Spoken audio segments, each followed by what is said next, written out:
Hey everybody, it is Sunday, April 10th, and this is episode, I want to say 68 of the Rash Museum Bulletin.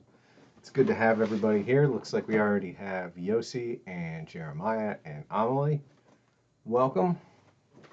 Today's going to be another working on the collection site day, so we're going to just mainly be jumping through that spreadsheet and looking up the related photos for the items that we're going to be adding to the site and just making updates. Might work a little bit more on the code side of things. Yes, I did, and thank you. I did get a haircut. I chopped my hair off earlier today. One of the best investments I ever made was a $20 haircutting kit in 1999. So it's been, last I did the math, thousands and thousands of dollars I didn't spend on haircuts. I don't know. I got okay at it. It's I have really simple hair, so 5 on the side, 7 on the top. It's the number of the cut eighths of inches. All right, that's a nice sideways chat already. Sorry. So let's take a look at where we ended up with the site. Amelie's been working on it, and holy heck, there's a ton of extra stuff in the metadata already. So I think last we looked, there were about 80 something total entries in there. So as of the last push, there were well over 150, and it looks like there's well over 200 now. So I'm gonna take a look and grab a new export, and then we'll get the site updated to start out, and then we'll dive back in. So let's see, downloading.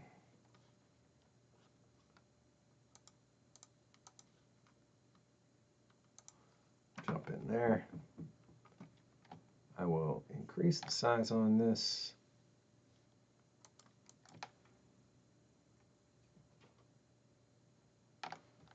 So that it's a little more readable.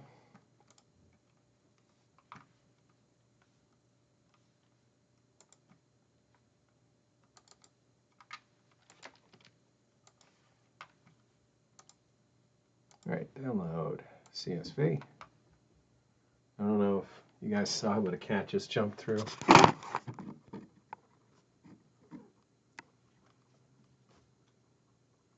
She's a mostly friendly kitty. She does attack quite often. Yeah, that's good.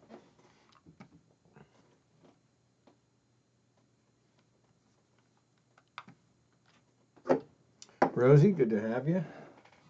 Oh, here, there's Billy.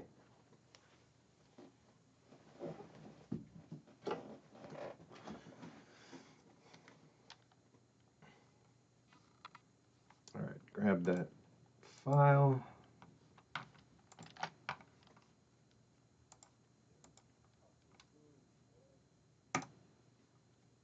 So there were 184 as of the last update. Gonna get this one done.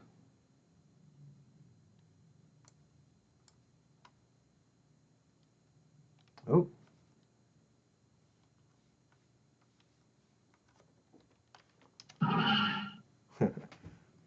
Forgot that I had started up a game a couple hours ago that I didn't end up actually playing because it got stuck on an install step.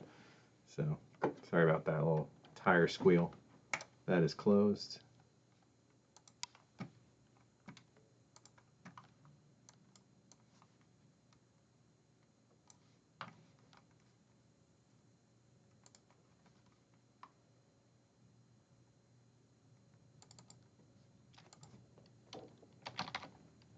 This morning was fun. Got to file some taxes for the museum. That's always a fun one annually. But there's of course there's problems. So 2 years ago, the tax exemption was revoked because I was filing taxes in one place but not in another, and I needed to file in both. And if you don't file in one of them, which is literally just a signature that says, I affirm that we haven't brought in more than X amount within a given calendar year, then your status is revoked. So, I mean, if you don't file that for 3 years, it's revoked. So, I had filed it late on that third year. Um, so, it got revoked, but the filing got accepted. And then I didn't know it got revoked until about 4 or 5 months later when they caught up with, the bit of a backlog at that point, because this was 2020, so this was first year of COVID and everything, and the IRS had been shut down for a while, and when they came back, they had a huge backlog. So I got notified in September that the museum wasn't exempt, and within 2 days had refiled, paid the like $400 fine for losing exemption, and got set up to get the museum marked as exempt again. That took 4 months almost for them to process, but they processed it, and I got my letter back that says the museum's exempt and that it's retroactively, exempt back to, the moment that it was revoked. So as far as any donations or anything like that was concerned, it was never, considered to actually be not exempt. There were no donations, in that period, so there was nothing to worry about either way. But um, it was nice to know that it wasn't like this weird chunk where it wasn't going to count. So after that point, I've been checking in with the IRS for almost 2 years to get the museum as listed digitally again in their list of exempt organizations. They just won't do it. They keep saying they're still processing 2021, they're still behind, they're still this, that, or the other. They won't put me through to anybody that can just look at the letter and look at their organization list and update it. So I failed to file last year because their system doesn't recognize me as an organization that can file. And now we've got tax season coming up again in 5 days is the cutoff. I've gotten nowhere with these guys again, and I'm going to have to take a day off of work this week and just sit on the phone all day long and just keep calling back when they inevitably hang up, because that's the other thing they do. They'll put you on hold for 45 minutes and then they'll just hang up on you. And like they won't, they'll pick up and immediately hang up, because that's what you get. That's what you get, I guess. Um, so wish me luck with this. It's been a giant pain. Technically, they accepted the filing in 2020 for 2019. So they didn't accept a filing in 2021 for 2020. And if they don't accept a filing in 2022 for 2021, then I'm still filed once in the last 3 years and shouldn't get revoked again. But they've got to solve this before next year in that sense, or I'm just going to get auto revoked again. And yeah, don't want that. Really don't want that. So I don't know if the late filing in 2020 for calendar year 2019 counts, as the other side of it. So technically, they could see me as exempt, or I mean, as failing to file for exempt organizations 3 years in a row again. So, and I'm about to run an actual fundraiser, most likely. So it's just this giant pain that's always floating around in the background. I think I've said it before, I'll say it again. I signed up for tax exemption way too early.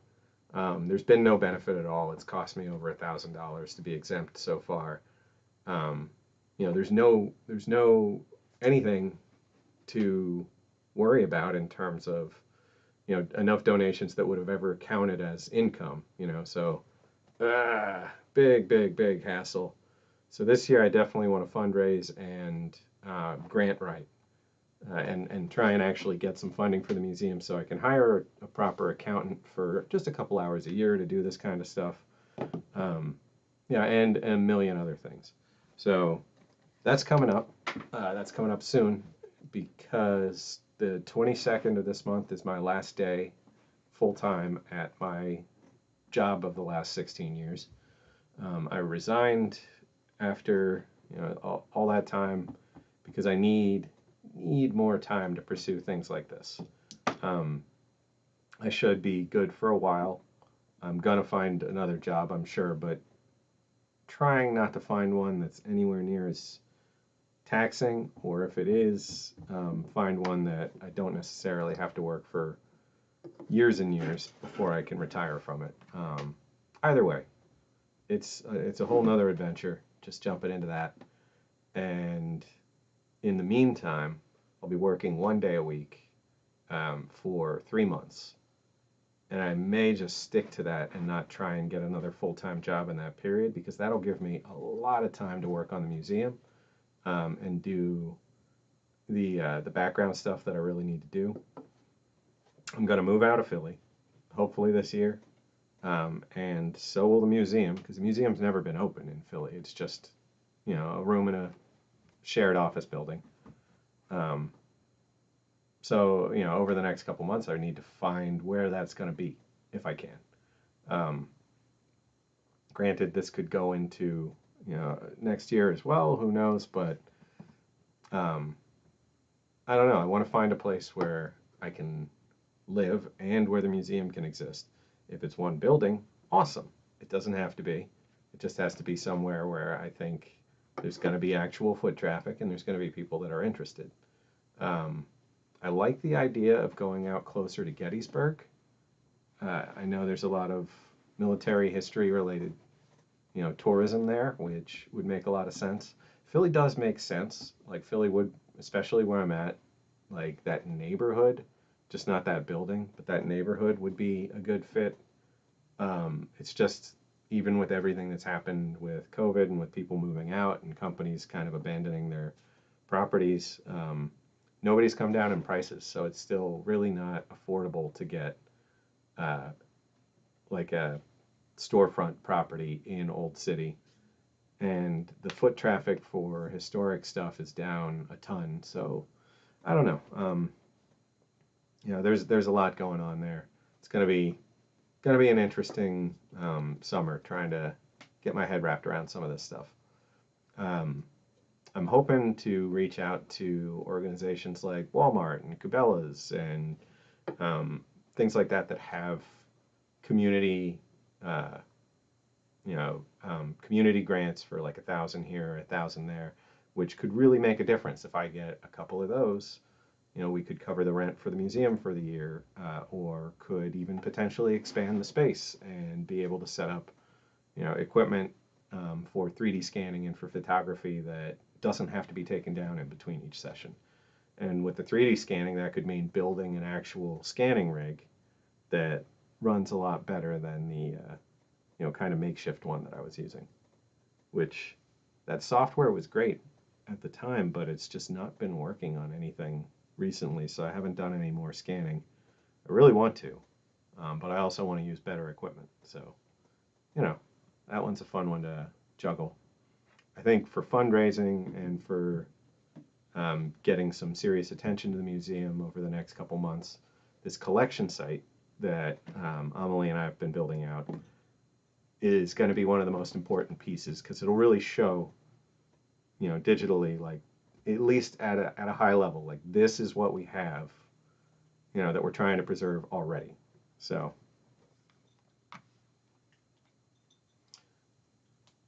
let's see. Let me catch up on chat. Yeah, thanks. I appreciate the commiseration with this. Sorry about rambling about it, but I mean, this is the Museum Bulletin.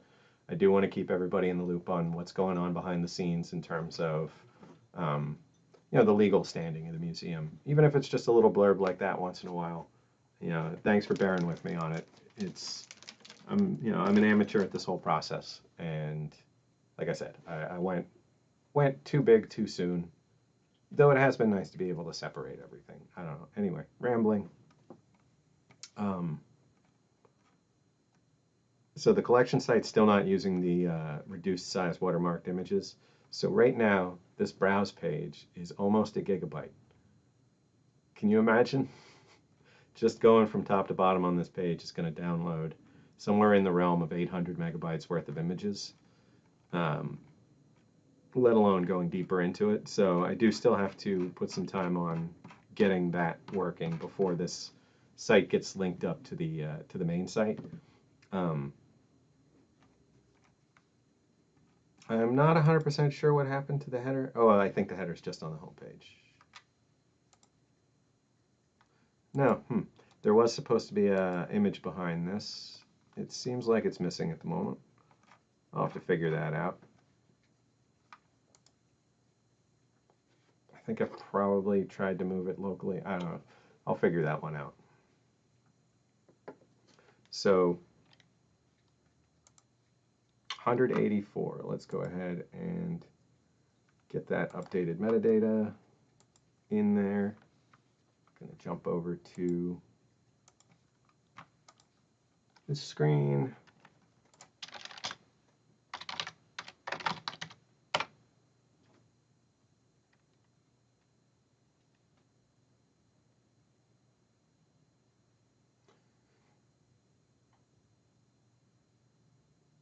Instagram. Somebody mentioned an Instagram. I need to keep an eye on that at some point. I was posting stuff on there once in a while. You know, it's just one extra layer to everything that I should put on a schedule and just take time to do. But yeah, it's just so I don't know. I guess it's a whole nother way for people to find the museum. I would just want to get better photos than what I've been taking, you know. Hey, we got spicy tuna rolls jumping in. How goes it? Welcome to the stream.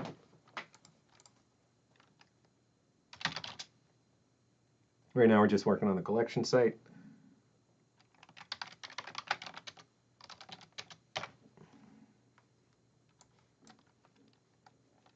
Gonna copy this over.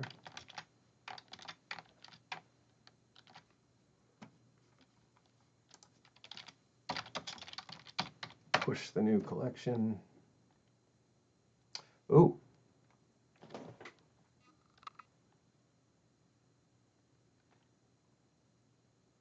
Values in object ID are not unique. We got a problem somewhere. Okay. Gonna have to figure that out.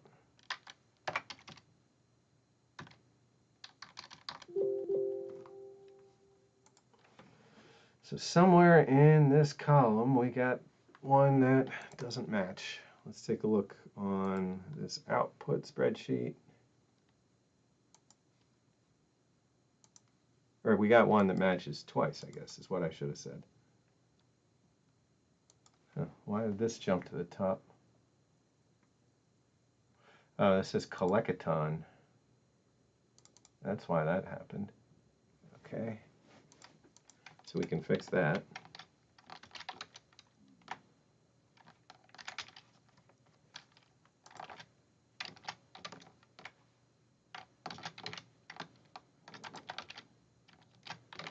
All right. What's so hard about copy, paste?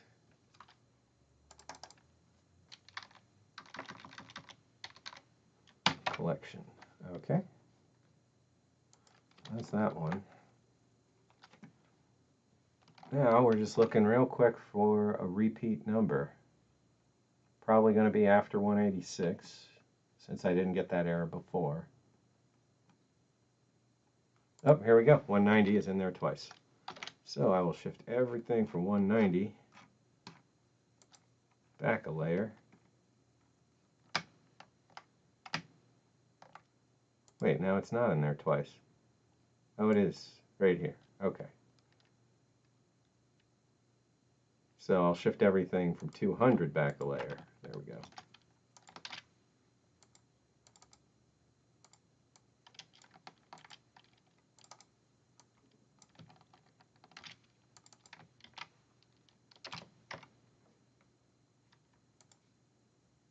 Wait, what you doing there? Wait. Ah. All right. I see what you're doing.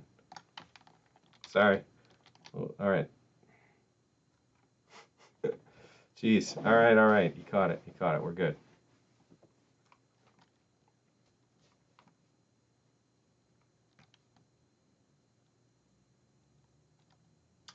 Okay.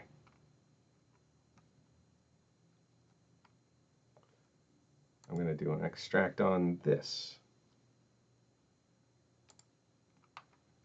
And we'll try this one instead. Shouldn't get an error this time. So the thing will actually still write. It'll just have made the second one 190 instead of the first one, and the first one wouldn't exist anymore.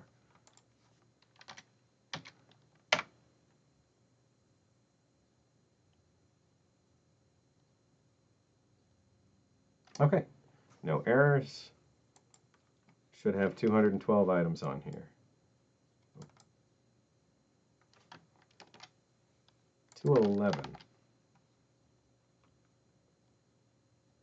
Interesting.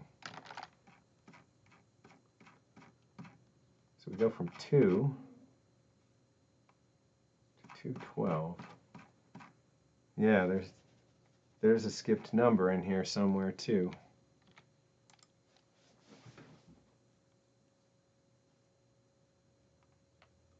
It's all right, we'll work through it. 1, 2, 3, 4, 5, 6, 7, 8, 9, 50. 1, 2, 3, 4, 5, 6, 7, 8. Wait. 60. 1, 2, 3, 4, 5, 6, 7, 8, 9, 70. 1, 2, 3, 4, 5, 6, 7, 8, 9, 80. 1, 2, 3, 4, 5, 6, 7, 8, 9, 90. 1, 2, 3, 4, 5, 6, 7, 8, 9, 100. 1, 2, 3, 4, 5, 6, 7, 8, 9, 10. 1, 2, 3, 4, 5. 6, 7, 8, 9, 20, 1, 2, 3, 4, 5, 6, 7, 8, 9, 30, 1, 2, 5, 6, 7, 8, 9, 40, 1, 2, 3, 4, 5, 6, 7, 8, 9, 50, 1, 2, 3, 4, 5, 6, 7, 8, 9, 60.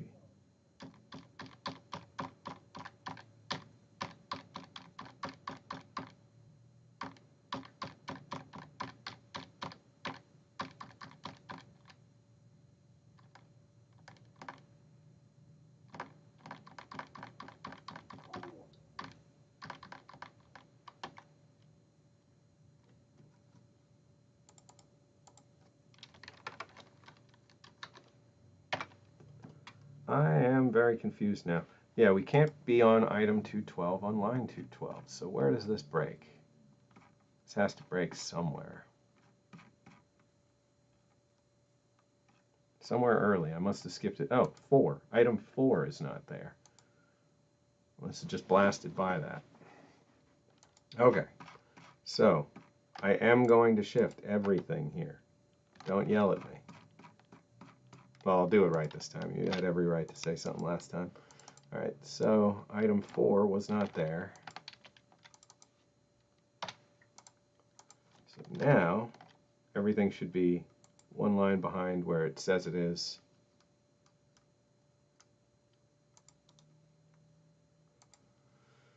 I can do an export. I can don't write on it. I know, we skipped it. You're like a minute behind if you're not watching the stream. Okay, I need this clear so that I can do an export. I get you. Wait, we skipped item 4 because it was a dupe. Well, we can't skip item 4. I don't know. There's plenty of dupes within here. We're going to have to figure it out or just say they're dupes. We can't skip an item.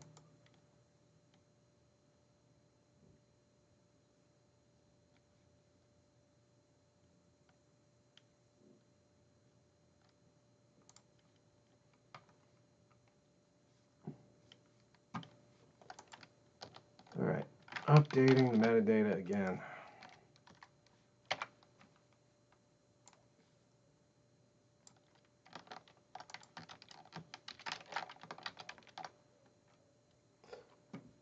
Or, you know, we put it in there with the same photos as the duped item. I mean, we could do that too, but we can't just skip over collection numbers, because then we'll never have a way that we can actually keep track of anything. So that was a second beef bibimbap. I'm just going to say 2 in collection.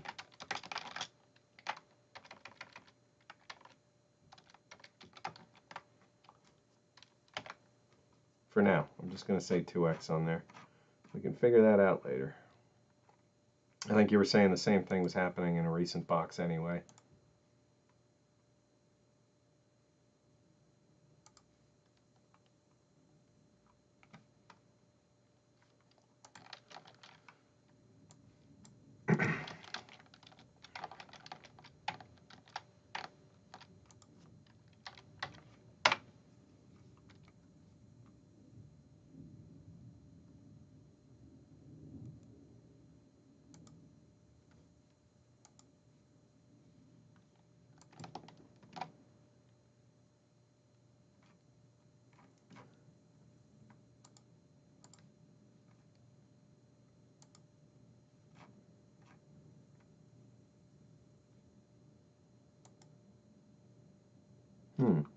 So I searched MCW and it brought up this Chinese ration. That's interesting.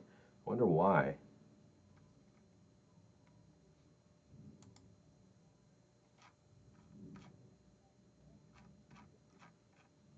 It doesn't have MCW as a tag or the letters MCW anywhere in it.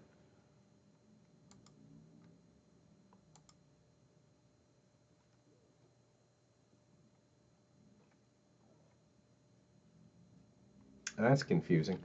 Probably something to do with the recent shift of everything. I don't know. Might have screwed something up.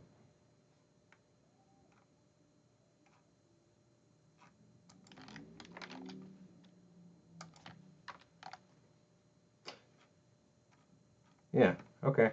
I guess just it probably, no, there it is again.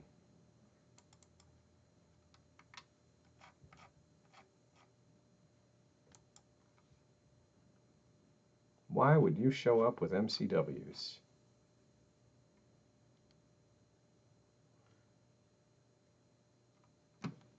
Hey Pete, welcome to the stream. I must have missed you when you jumped in. And I see Quint joined as well. Good to have you.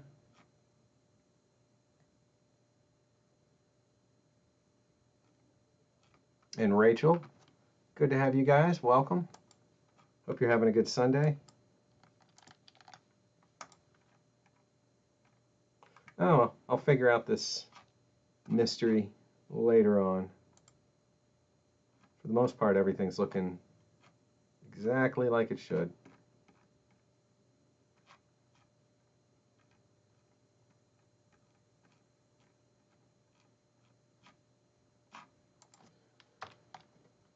"68 items cataloged as freeze-dried already."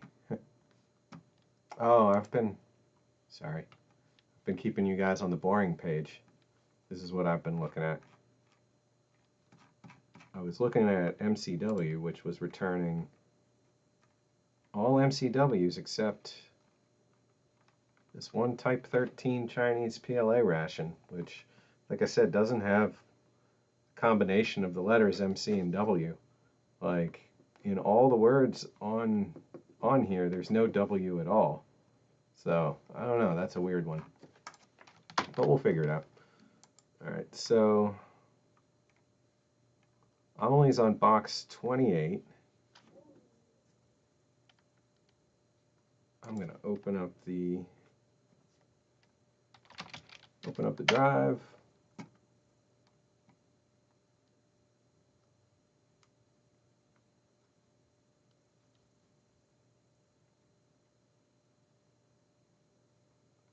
While I'm at it, I should dump some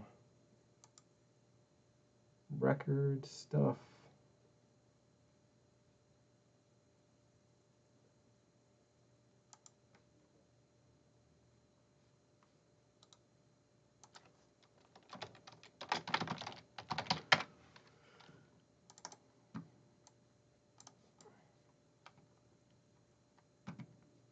Just making a backup copy of all the receipts from this year. For tax filings, I mean. Alright, so collection.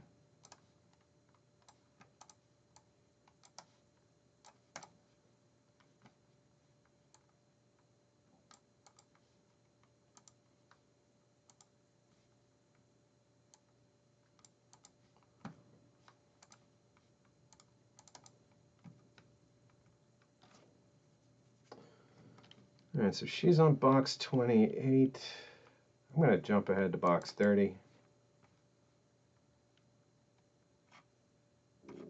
Doesn't look like it's going to have a ton in it. This one is another one of those reduced. Open up the master catalog. And let's see, is there? Nope, there is not.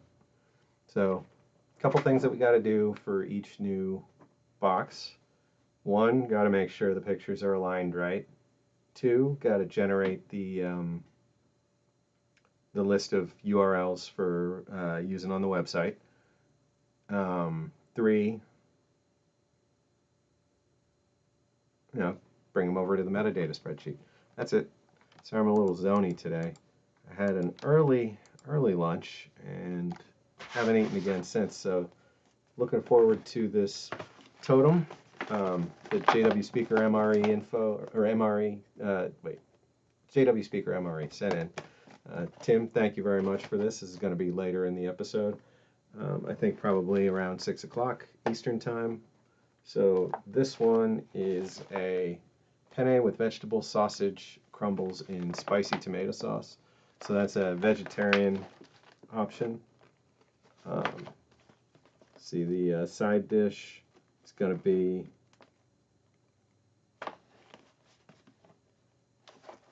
unknown. Might be some fruit. I guess we'll find out in a couple hours. Man, time goes crazy fast. I can't believe it's already 4 o'clock.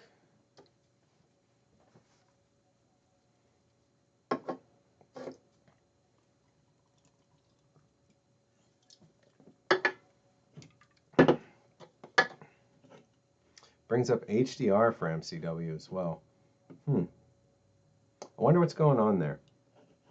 I wonder if it has something to do with me changing the numbers of things around.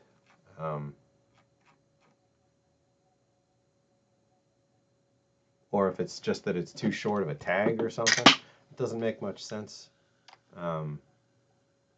Hopefully it's something we can figure out, but yeah, it's not the end of the... Did you just generate this box 30 URLs? I swear that wasn't there just a second ago. I could be crazy though. So much of this package is upside down. Just going to take care of that real quick.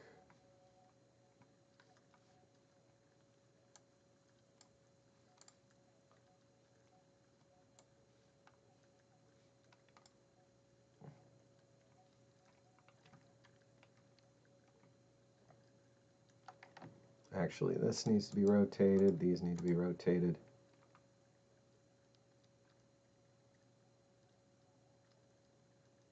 It's identically tagged. I don't know. There might be some overlap, something else wrong somewhere. Maybe the box number piece is the same, something that it's using as an identifier. Or it could be a problem in the software. I hope it's not a problem in the software. We're pretty committed at this phase.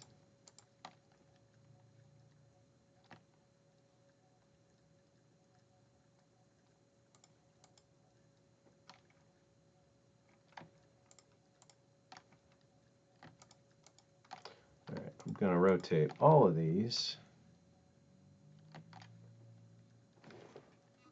That's right. That's right. This is all right. These are not.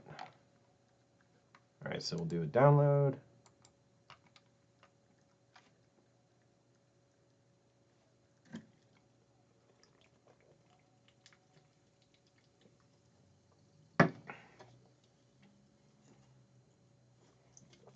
Who else does this? Where you twist the can and you press the ends together and you crush it. Very small. I tend to get some weird looks, so I assume not everybody.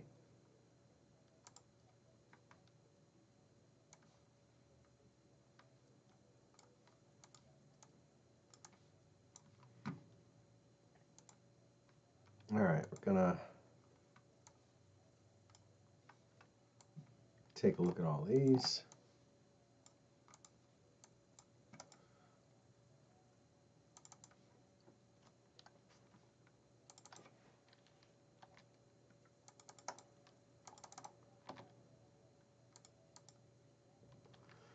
So, I mean, I think this should at least be a little more interesting than watching me code, because you get to see pictures of all the stuff in the collection. I'll try and keep an eye on chat, and if anybody wants me to go back or look at anything for a little longer, just let me know.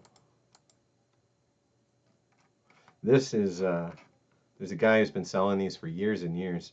I don't know where he got the stock, or if it's even authentic. It feels authentic compared to others, but not like worn. So like this one, for instance, is an example of, this is definitely modern era reproduction.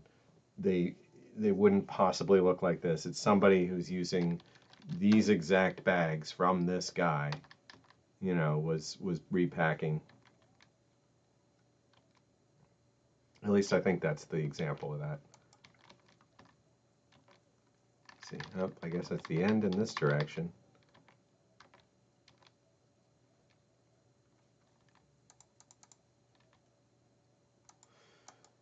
But I did open one of those years ago, and it was, from everything I could tell, it was original looking components anyway. Maybe some newer coffee or something, but the freeze-dried meals were the same style and packaging type. Although they were coming out civilian style like that in the 80s, I'm not sure what had happened there, but it seemed all legit. Steve says he's got a Harbor Freight can crusher that he hasn't mounted yet. So one of those like with the big handle. You know, I I'm sorry, Yossi, I forgot coffee again. I was in the office, I was grabbing stuff, but I put coffee by the door and then I got distracted. So it's gonna have to be next time. Today I will probably have whatever drink packet is in this thing, but actually out of caffeinated beverages too. So other than the coffee I've already got at the house. So I've been a little caffeine deprived today. Is that for? Is that to me? No, I'm not on I won't be on any messaging thing during the stream. I did see your message. I'll have to work with you on getting a logo together. I can help you with like a text logo. I can't do any graphics, so like the kind of stuff you've seen me make on here. So we'll work on that. Sorry, I'm slow. Let's see.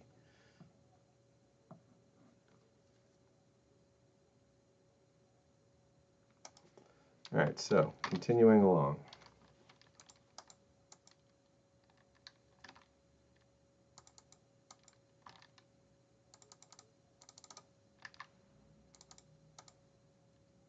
Yeah, I wish I didn't have all these reflections on these things.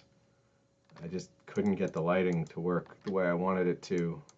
Even pretty far into this, the plastic stuff still reflects quite a bit. But like I've mentioned before, these are not the final, pictures for any of these things. These are just like basically proof of having something in the collection at this point is what these are for. So let's see. Now all these are done. I can bring them back over, replace everything.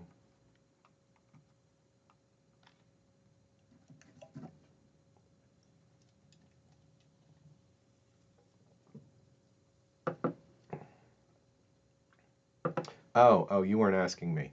Never mind. And I thought that was Yossi asking. So sorry if that was random and confusing. Yossi, I was saying you, I can help with a graphic logo. I did see your message on Facebook.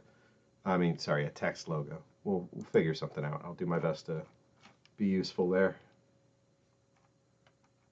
All right, we're just waiting for these to go through. I guess I don't have to wait. In the meantime, I'll open up this set of photo URLs.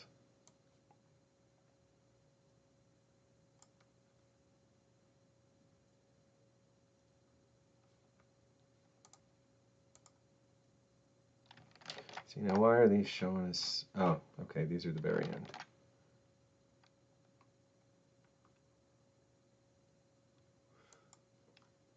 Let me try flipping this around. It's always pretty confusing.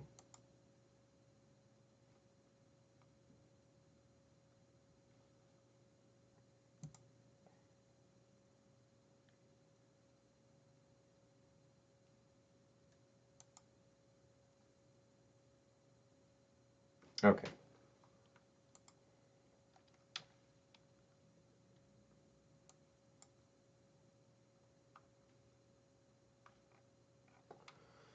So,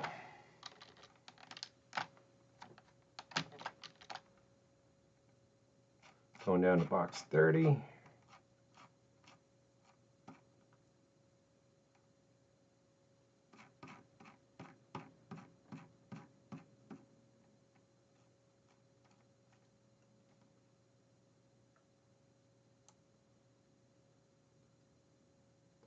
Oh, neat. Thank you. Just saw you pop those in there.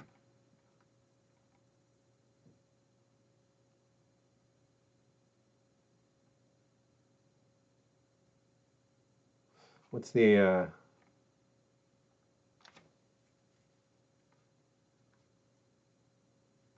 why does this say Seal Bag Co. Or I mean Delta and times 2, and this is Seal Bag Co. I'm not sure what you're doing there.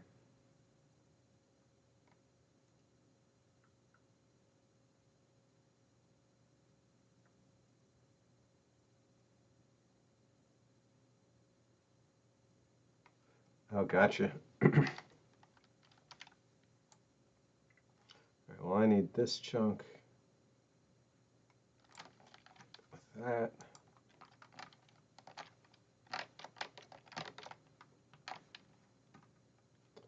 Gonna jump down a bit. Why didn't that copy?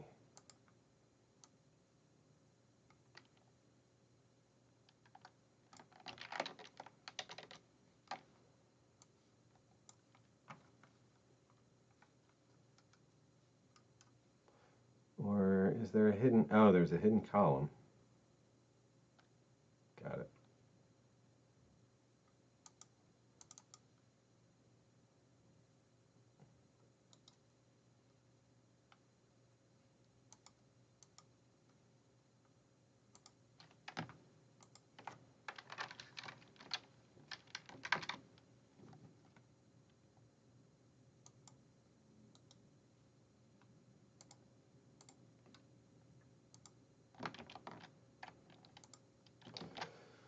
What the heck?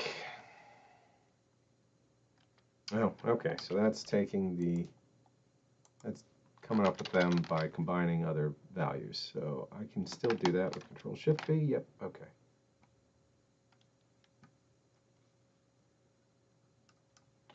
I'll come back and do the collection number last. All right, so looking at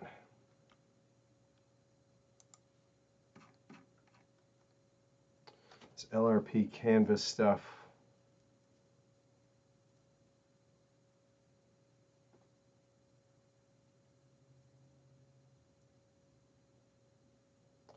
You watch somebody flip an ambulance.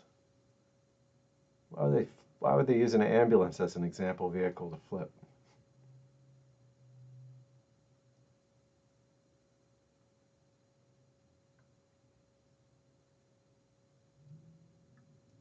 Oh, you made something in GIMP? Yossi. That's cool. Sorry I didn't get back to you in time to help with that then. Have you put up any new videos? I missed the one that you put up and took back down. I guess I didn't see your message in time. I don't go on Facebook much. Sorry, I'm mainly on Discord.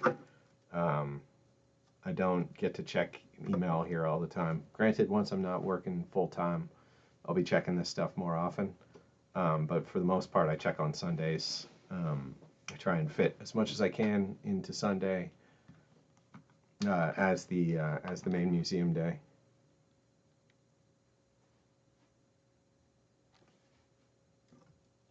Hey CT, welcome to the stream.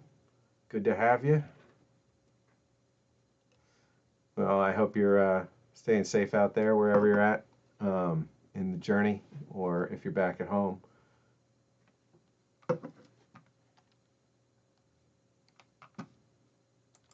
I assume you're on the road somewhere.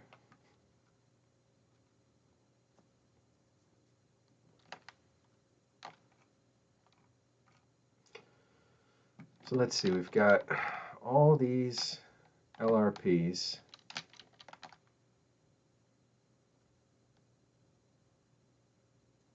Do any of them have a known manufacturer?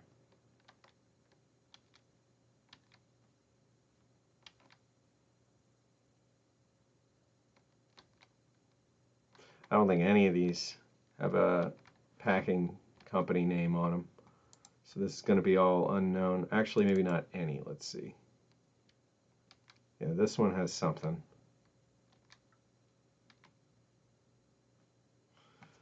Quality Packaging Supply Corp of Rochester, New York. So that's one. That's going to be Chicken Stew number 5. Oh, this is going to be Warnick. Yep. And so is that.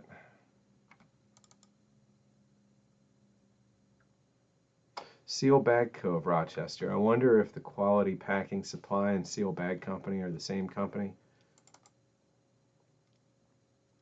Cadillac Products.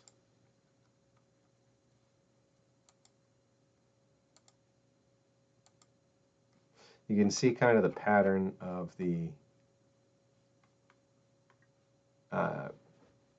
there's like a piece of paper wrapped around the main entree inside these, and it's got this kind of stippled grid pattern on it, and you can kind of see that there poking through. All right, so we got one for Cadillac Products, one for Seal Bag Company, two for Warnick, and one for Quality Packaging Supply Corp.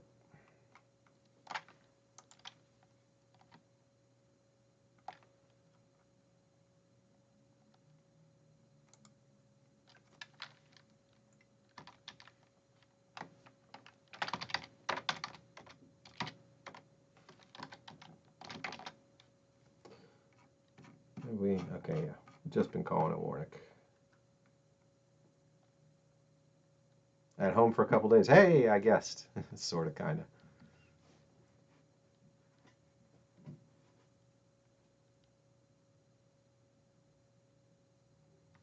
Oh, neat, Yossi. I didn't know. I think you had mentioned you were going to make the gardening channel. Um, but that's nice.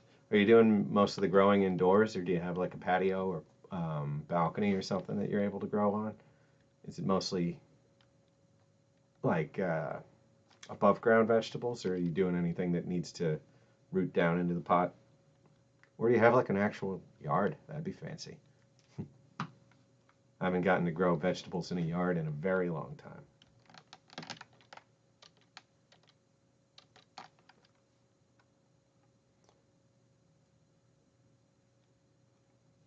Seal Bag, Cadillac, and unknown.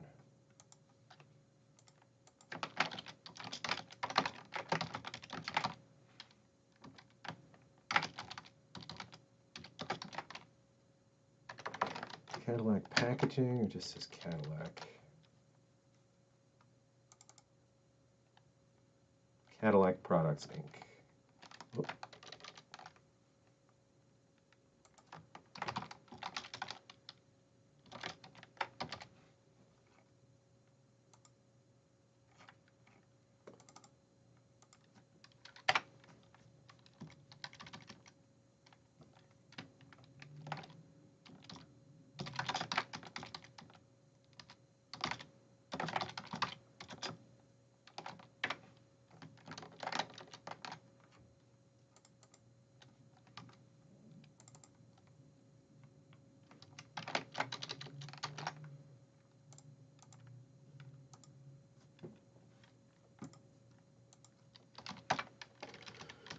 All right, and the rest were all unknown.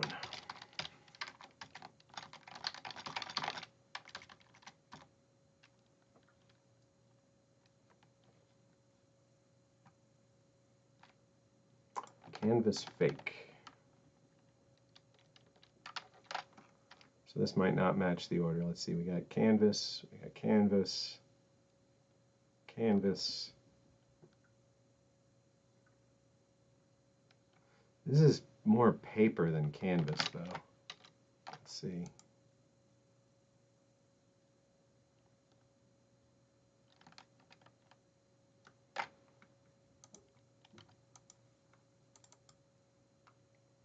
I guess it is canvas-ish, but it really is. This really is more like a paper feel. This one. It's got tear notches at both ends. I have an open one of these somewhere too.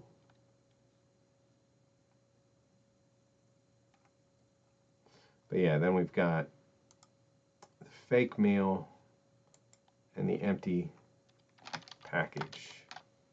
And those are backwards. Based on pictures, I mean.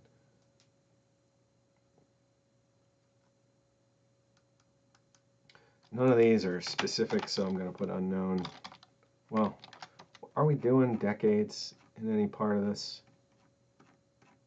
No, we're trying to do specific dates, so that's fine. I'll put unknown for these. Okay. Yeah, Amelie's right. The 1998 Warnick ones are pretty specific, so they jump out. Everything else would just be general decades.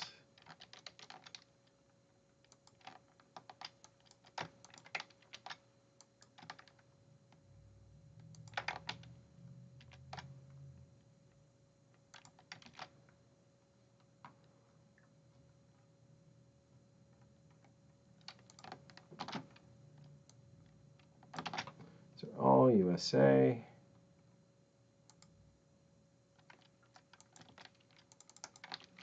These are all LRPs.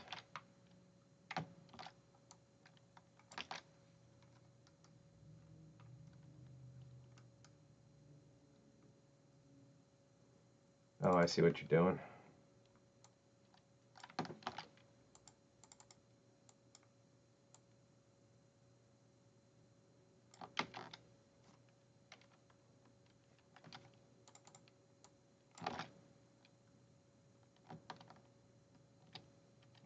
Okay, all right.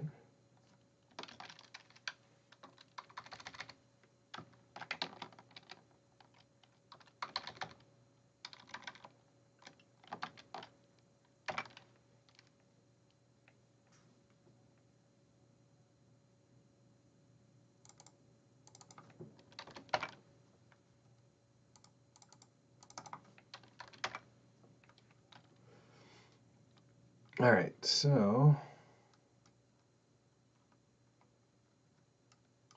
now for photos.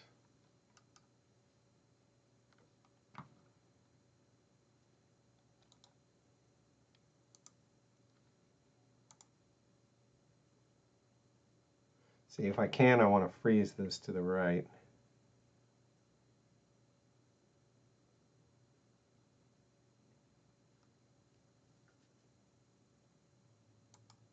There. Then I can do that.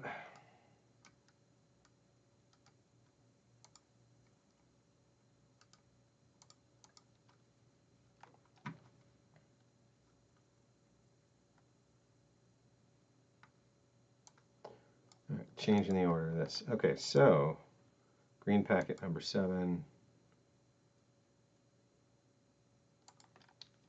That's fine.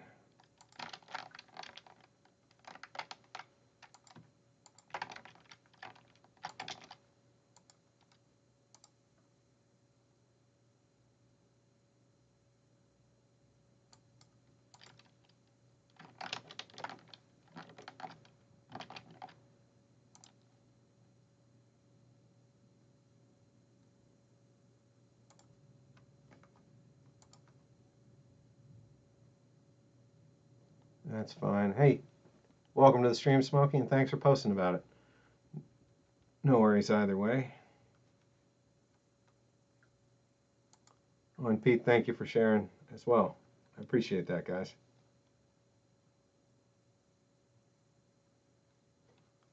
What am I seeing wrong here? Did I really take that many pictures of the front of this thing? Or is this 2 different ones?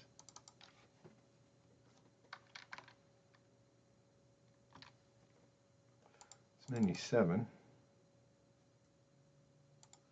That must be the back.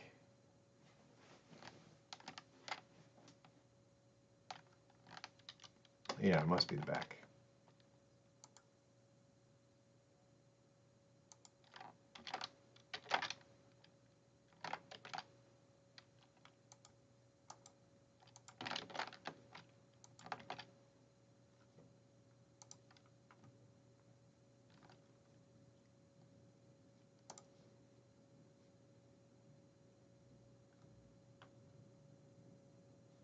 All right, that's enough for that one. Jump on to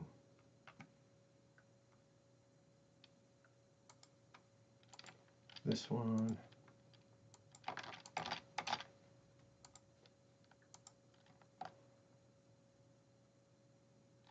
All Alright, the way I was doing it before seemed to work better. Okay, so now we're going to jump. Let's see, so that is line 10. We're going to do line 12, line... Okay, so just 2 images for that. Line 12. Then for the next one, we're going to do line 14, 16, and then I got to skip ahead one. 12, because we got that flipped in the order in this database. Right, so then 14, and 16,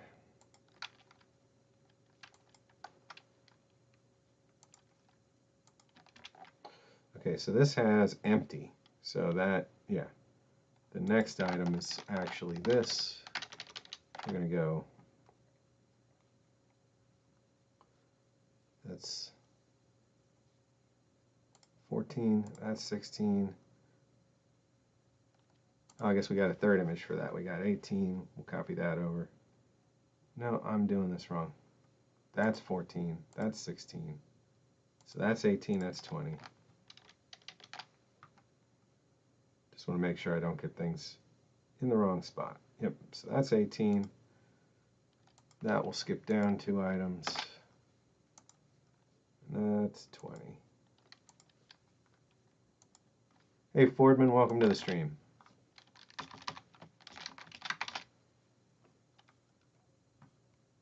Popped up in your recommendations, or what did? Watched a video about Nissan Juke with a seized bottom end. I've been seeing more videos, you know, in my recommendations about fixing old engines and stuff. I was just watching one about guy got an airplane for free by agreeing to get the thing running again, you know, and just actually like reconditioning the engines that existed on it. He got one of them running. He didn't get the other one running that I know of. And he went through a ridiculous process of cleaning the thing. But in the end, you know, he got like $100,000 plus airplane for free. And then, you know, for the cost of whatever maintenance, which is thousands of dollars in time and all that stuff. But, you know, he has a channel where he does this stuff on YouTube, so I'm sure it generated more money in ad revenue than it cost for any of the supplies, and he gets a plane in the end, so sounds pretty smart to me. Okay, so the actual ration was next in the file, but then, okay, and one more picture for that, and then we have 2 pictures for the empty bag.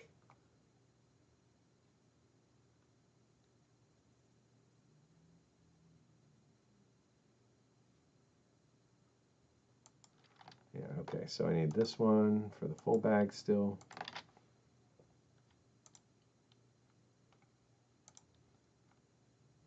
And this should be the first empty, yep.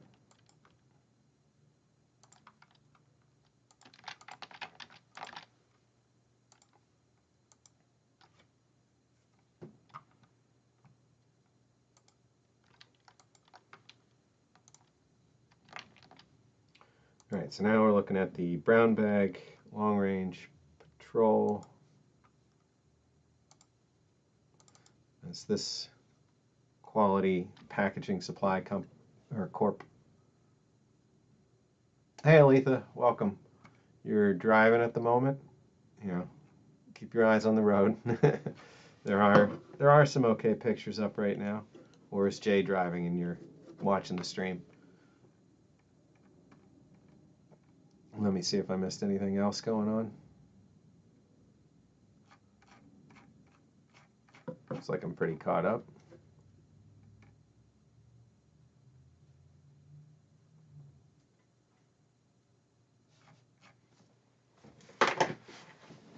Oh, let's see. So, for anybody who wasn't here in the beginning, this is from JW Speaker MRE. We're going to be taking a look at this later in the show, probably in another 2 hours-ish.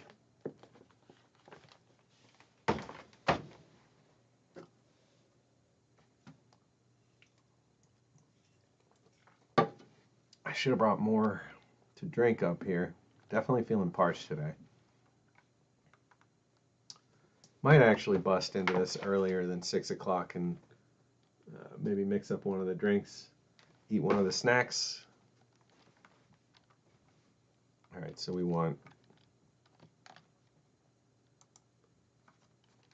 picture 28, 30, and 32 for this.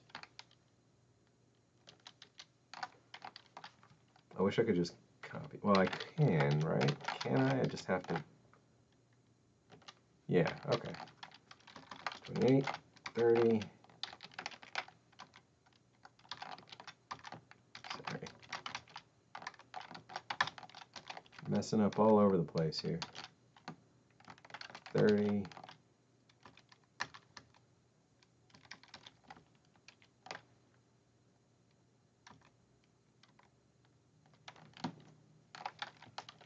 And 32.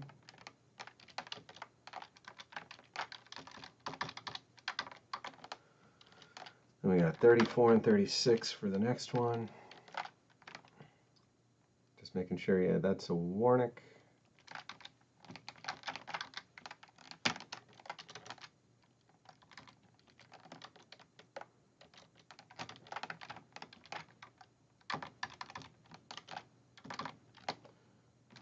Should be front label of a Warnick. Yep. Just gotta keep checking. I don't want to cause a bunch of extra work after the fact, going back and fixing these things.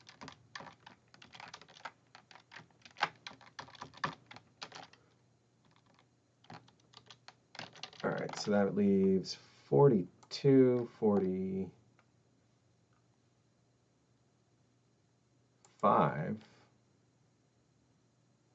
Yeah, 42 and 45 for the next one.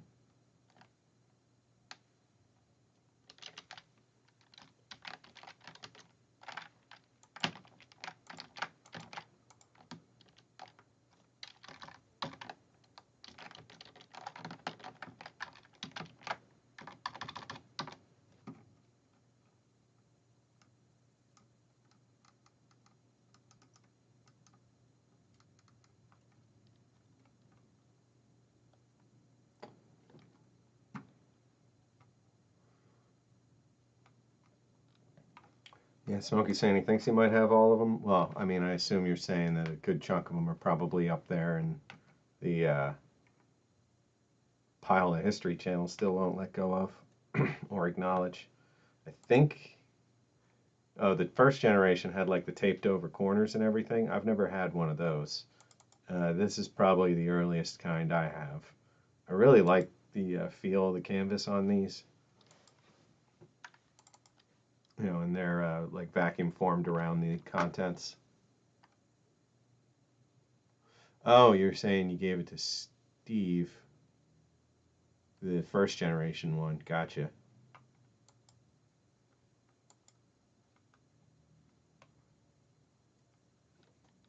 I take it from that last comment, Smokey, that things are still going rocky with the whole settlement process, or just medical stuff after that.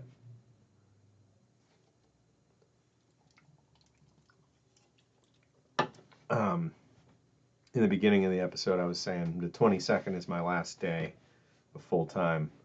One of the things I gotta put time into first, after I have like some extra time to regroup. Really, I need to get this eye looked at because I can't really see with it, and it's been a couple years like that. But it's not completely gone. Like if I sit and focus long enough, I can make stuff out pretty well. So I think there's still hope for it. I just need to go get that taken care of. I know that's going to be a couple days out of commission and all that, so I've been putting it off. I keep choosing, vacations and projects over, uh, health. So I got to work on that. I just don't. I don't like the process of finding the appointments. I don't like the process of repeating yourself 1,000 times over. Feeling like you're being. I don't. I mean, like it's some kind of game. Like that. If you guess wrong, well, too bad. It's going to affect you for years and years and years. I really wish science, medical science was medical science and not medical guesswork. But it's so medical guesswork.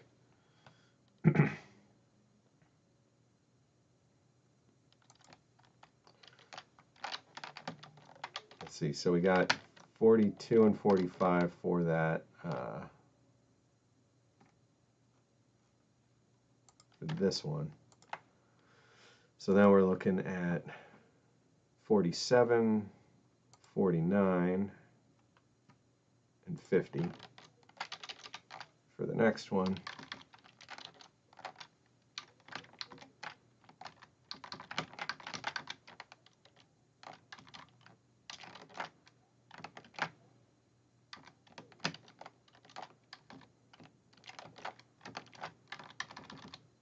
Alright, last one in here is going to be 52 and 54, and then we'll be good on that.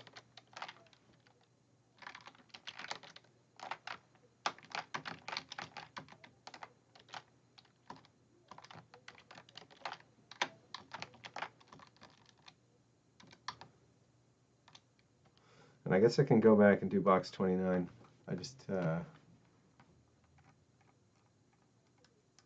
wasn't sure if Amelie was jumping into that one next. But looks like may have gotten pulled into something else for the moment.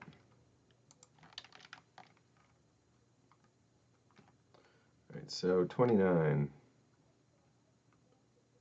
29 doesn't look like a whole ton of different items. It just looks like a lot of the same item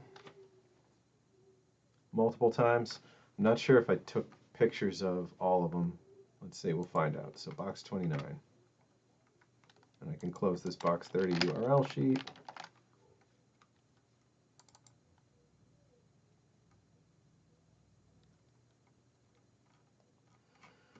So we got 1,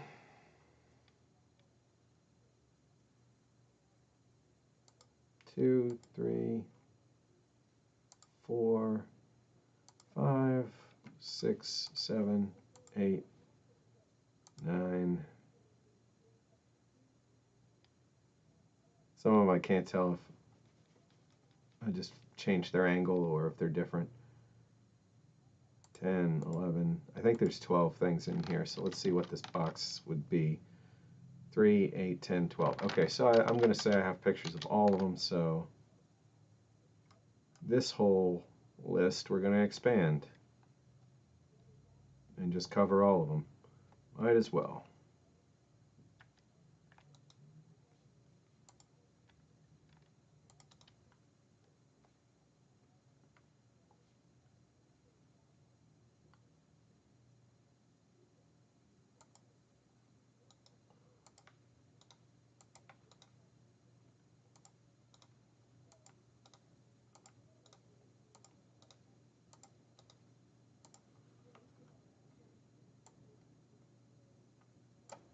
One too many.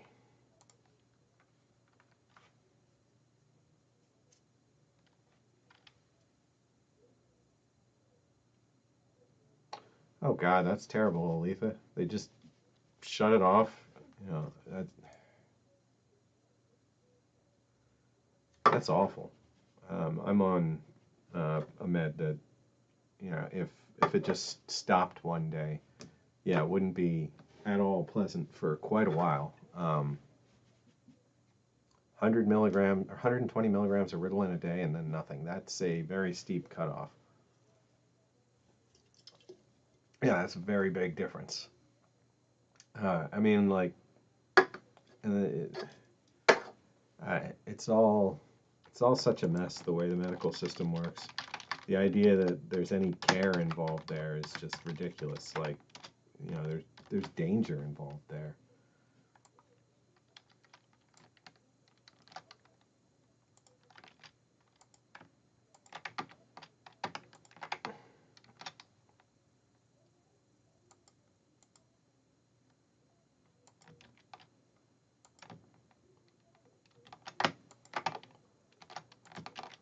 Well, I guess I should have left the 1, 2, 3, 4 where they were at.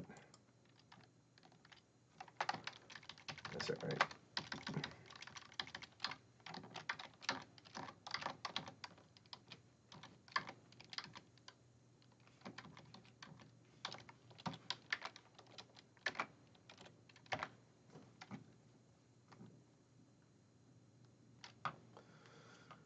taking too much and then absolutely none is a pretty big jump.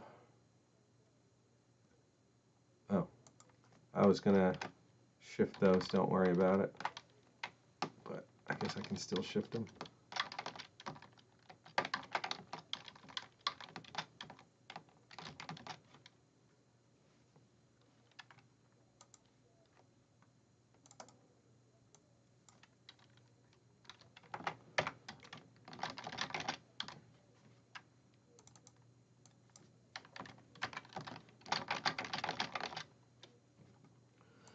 Menu 4 5 times over? Interesting. Are they all the same manufacturer? I guess I'll find out. I mean, I have 12 sets of photos in this box, so...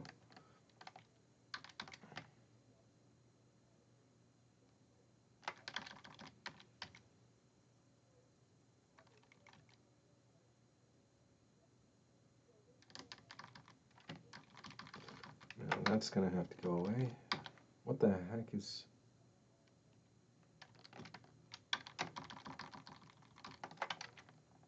Yeah, okay, there we go.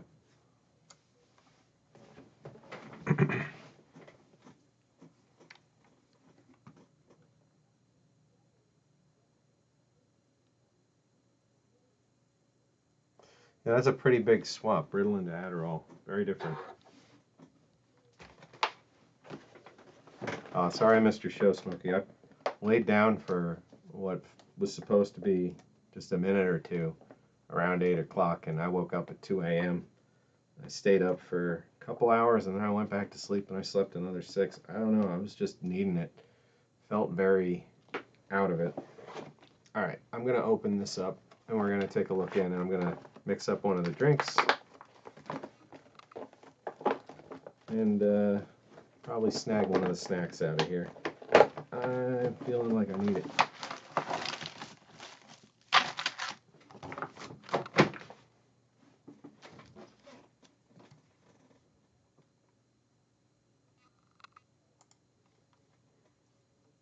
Alright, so I'm going to do the look down at pile approach.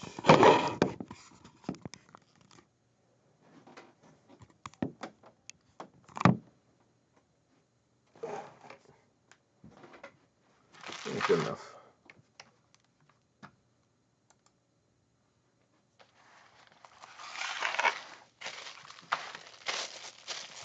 Alright, so we've got the Totem accessory packet. It's got a much heavier napkin, it seems like. We're going to have to see what year this Totem was.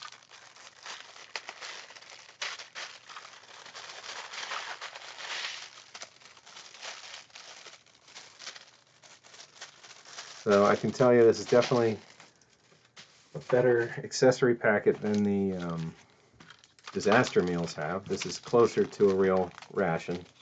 Still, like, not quite the same. So this has got 2 packets of sugar. It's got a packet of Deep Rich instant coffee. This is made by American Instants Incorporated of Flanders, New Jersey. It's got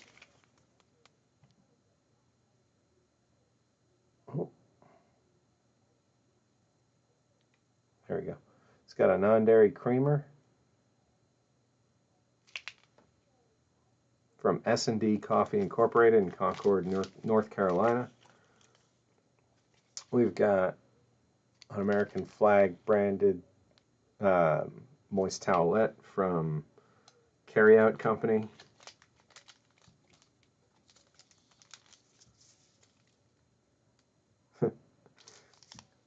We've got a Squincher quick stick.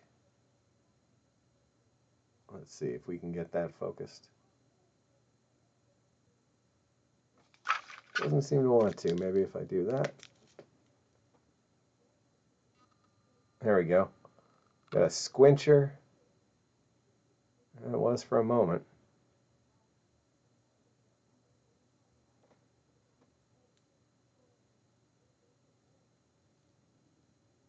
Squincher Quick Stick in orange flavor.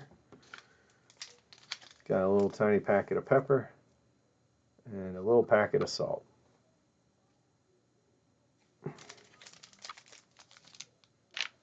And we've got a mini Tabasco.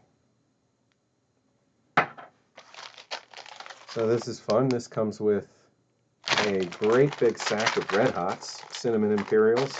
This is a very large number of these things considering kind of candy they are. Generally, one wouldn't sit down and eat 270 calories of these things. These are, you know, they're going to come in a box that's got quite a few less.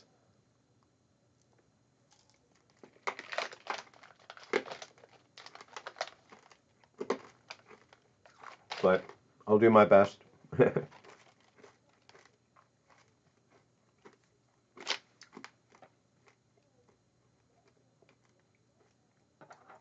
See, so the Tabasco is marked 6262,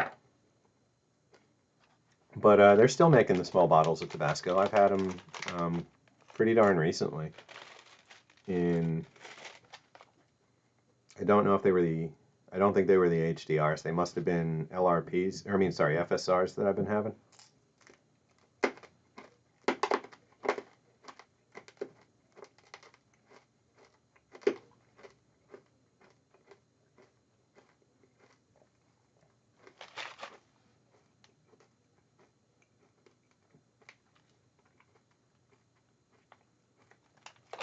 These are sucrose, cornstarch, corn syrup, gum arabic, artificial flavor, confectioner's glaze, beeswax, Carinaba wax, and red number 40.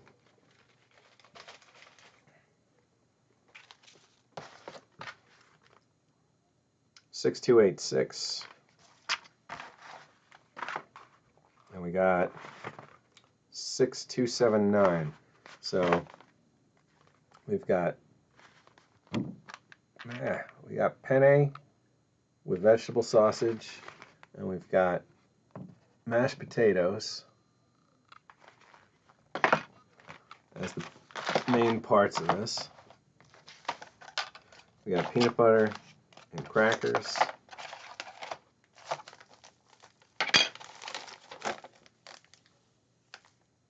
$6,268 on the heater.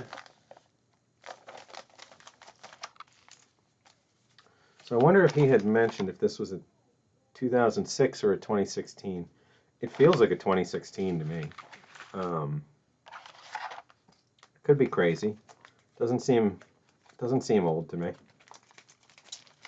I'm gonna have the peanut butter and crackers, and then we'll put the rest to the side for later in the show. I just needed something, you know.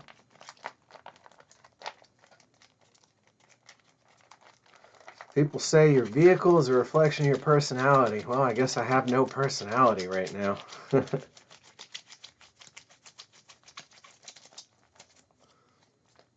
Hey, we got somebody I'm not familiar with. Welcome to the stream, Swordlink.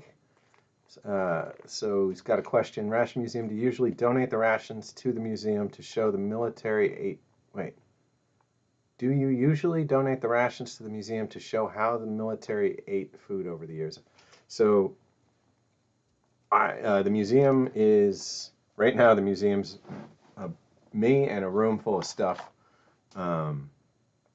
So yeah, when I buy things, for the most part, I buy a copy for the museum and a copy for myself to eat if I'm getting anything new, or if I'm trying to find something that I'd like to try. Otherwise, most of what I buy is directly for the museum. And yeah, the goal is to, kind of show not just what everybody ate, but how it's changed over the centuries and how it's affected the rest of us. And to highlight the technologies involved in it, so we can see what changes, in terms of finding better ways to do stuff as the years go on. So we can see, the packaging materials evolve. We can see the jump from cans to thermostabilized pouches in the end of the 1970s going into the 1980s is a great example of, evolving technology. Um, the improvement in freeze-dried items from the beginning, it's really neat. Now, sometimes people send me in stuff to try, and this is an example of that. So this was sent in by a viewer. This I'm just going to be eating. We do have a couple cases of this stuff in the museum. So everything that you've seen me going through so far tonight, I've been, that stuff that's in the museum collection that I'm adding to the catalog. So I hope that helps.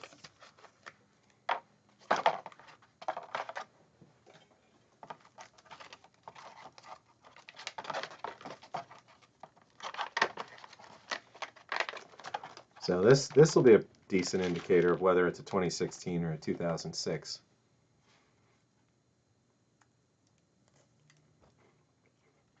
It'll be how fresh the crackers taste. I don't know, I would lean towards 2016. They seem pretty new.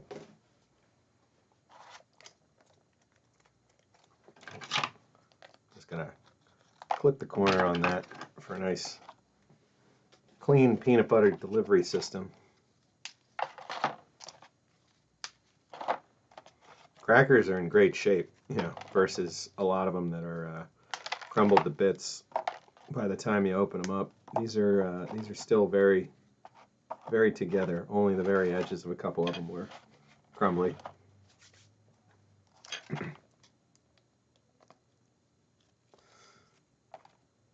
So, peanut butter came out very, very smooth.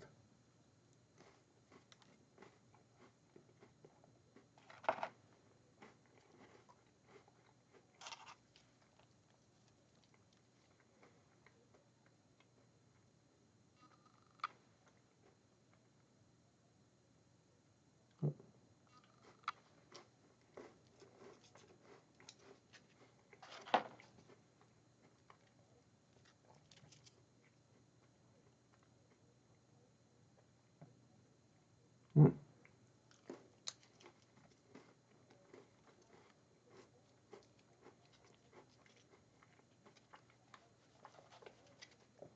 Yeah, these feel plenty new. All right, so let's see, we got 16 ounces of water here. Probably don't need too close to that much. Add to 8 to 10. So I'm going to take this other bottle that I already started, and I just clip the label off. And if this is 16, I'm going to go to about halfway.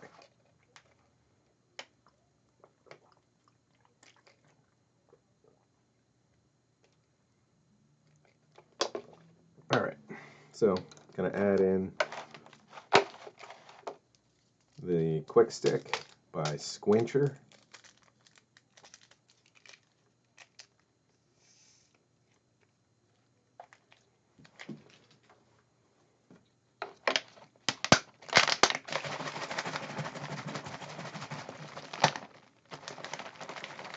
And this is going to be one of those 0-calorie drinks, I think, which always, I like them, I drink them, but yeah, this is a 0-calorie item, which always just, strikes me as an interesting choice for a ration. I guess it doesn't add much in terms of like size or weight, but you're looking to get calories into these things, so it's interesting to have something that's just more like a vanity drink, I see Swordlink asked, if you were in the zombie apocalypse, do you think having rations would be good to survive on, like if food becomes rare or freeze-dried in a situation? So, this water bottle is just a store water bottle. I mean, it's just a bottle of spring water. Back to your question. Yeah, I think the best food storage, like the king of food storage would be the freeze-dried stuff. Anytime you can, afford to make that a priority, it's it's the most resistant to temperature. It's, not gonna have really a finite time on it either. So, I've eaten freeze-dried stuff from nearly as far back as freeze-dried stuff has existed. So, as far as I can tell, if it's kept in decent temperature conditions, it's going to last nearly forever. So, um, your next best is dehydrated stuff. It takes more to cook that, but in terms of time. But ease of use, you want to have things like MREs on hand. If you're getting military freeze-dried stuff, you're looking for MCWs and LRPs, the meal cold weather and the long range patrol. Every now and then you might find a good case of those on sale somewhere, so it's worth it keeping an eye out. First strike rations aren't super long term. They've got a lot of snack components, but they are fantastic, in a pinch. Uh, Long term, though, you want to have seeds and you want to have a plan for growing food. If we were to enter into, a collapse or long term civil unrest or who knows what, you won't be able to necessarily just keep going off of stored rations. Now, that said, I think people should have, a couple months worth of rations on hand if possible. And then you get to cycle them out too. Like over time, you get to eat the oldest ones and put new ones in and just have an excuse to eat rations. So I like that.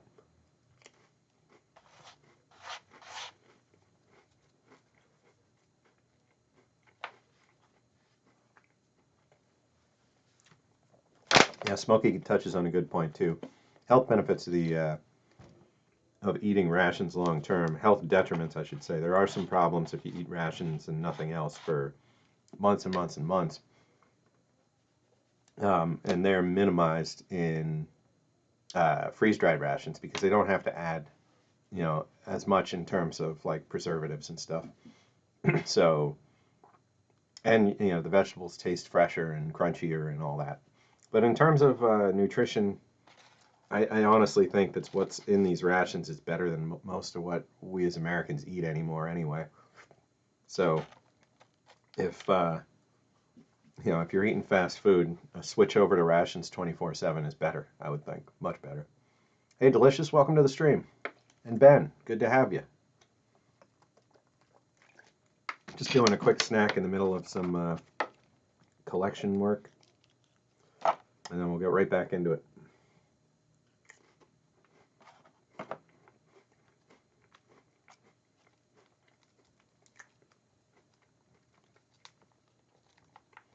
Yeah, Swordlink, the freeze-dried stuff is usually advertised as lasting 35 years, but I would expect it to last longer than that if it's not kept super hot. The regular MREs, if kept at good temperature, you can pretty much guarantee they'll be fine at 10 years old. After that point, components start to go bad, but the mains will probably still be good.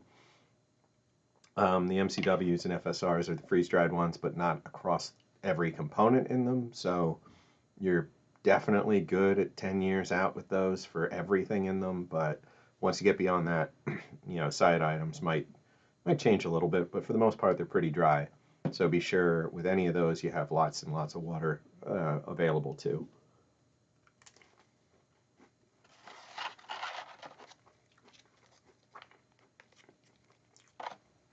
Which that's actually a point I wanted to make. People overlook pretty often in your prep supplies. You want water, lots and lots and lots of water.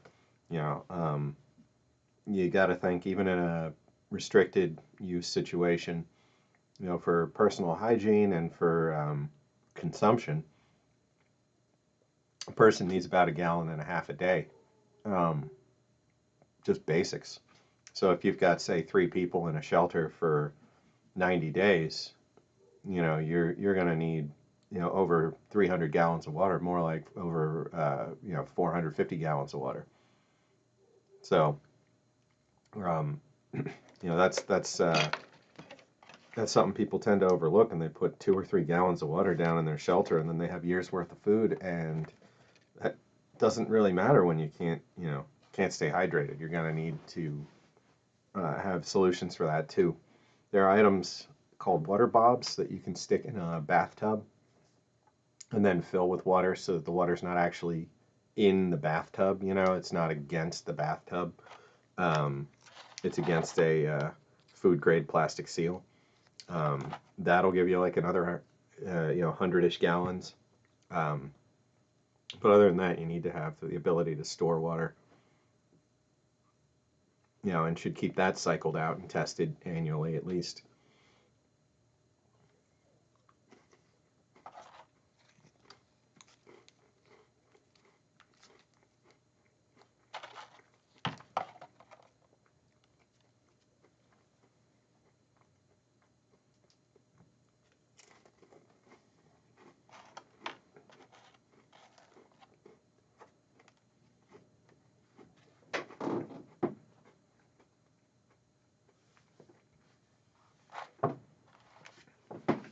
Sorry for the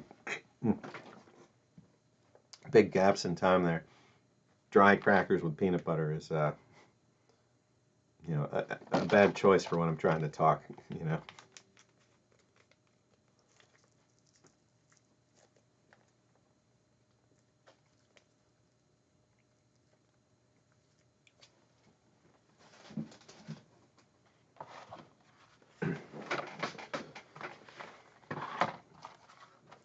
So you're just saying there, in the event of a problem, you would want to get a milk jug of water. What I'm trying to say is, one person needs, if you're not getting drinks from somewhere else, if you're not, drinking, you don't have access to canned sodas or anything else, you've got to have all the liquid that you need, and you need about 1.5 gallons in a day for all your basics. You could probably get away with, about 2/3 of a gallon, maybe a gallon, if you're not cleaning anything at all. But but otherwise, a gallon's not going to be anywhere enough. And for multiple people, no way, no way. So the milk jug's just 1 gallon. You would need, for even just a week, you're going to need 10 of those per person. And if you wait until something's going wrong to go get them, you're going to get to the store and find somebody else went there and decided they needed 50 of them per person per week and took them all. Or, just enough people go through and clear them out. Because stores aren't built to supply everyone everything they'll need for an extended period of time all at once. They're built to handle people coming and going. We have what's called a just-in-time supply, is the usual model in the United States. So they're trying to maximize floor space and minimize, backroom and storage space, in grocery stores and that kind of stuff. So they want basically the food to get to the store as, just about the point where they need it. Maybe a tiny bit before, but not really, because they don't have space to double everything up. So in the event of civil unrest, or in the event of war, or in the event of, a natural catastrophe, trucks aren't coming for a while to those stores. So, very quickly the couple days worth of supplies they have of any particular category is gone.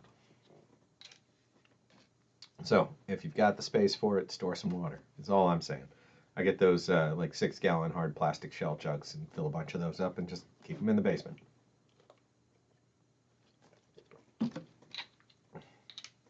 Put a couple drops of chlorine in and rinse the tank in between fillings, and you should be good.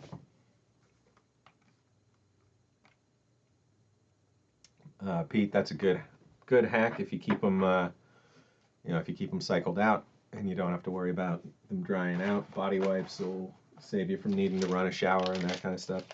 So these are these cinnamon imperials, these red hots. I'm going to be snacking on them throughout. We'll see, maybe I'll get through a whole bag.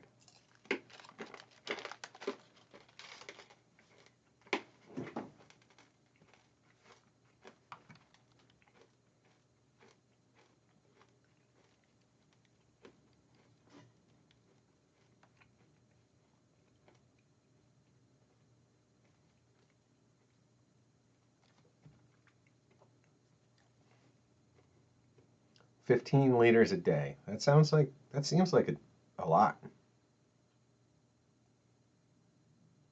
Or do you mean 1.5 liters a day? Delicious. It's like a gallon's like 3 liters ish, I think.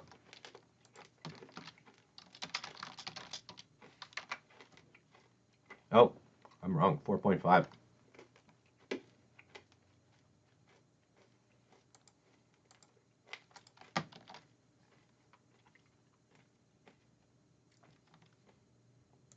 Okay, so that's box 29.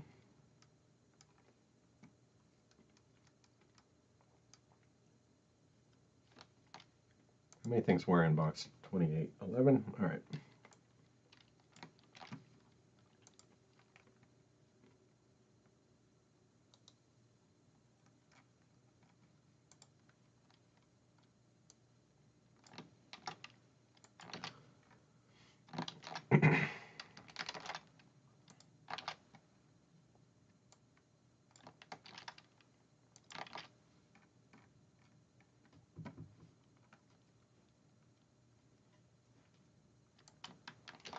All right.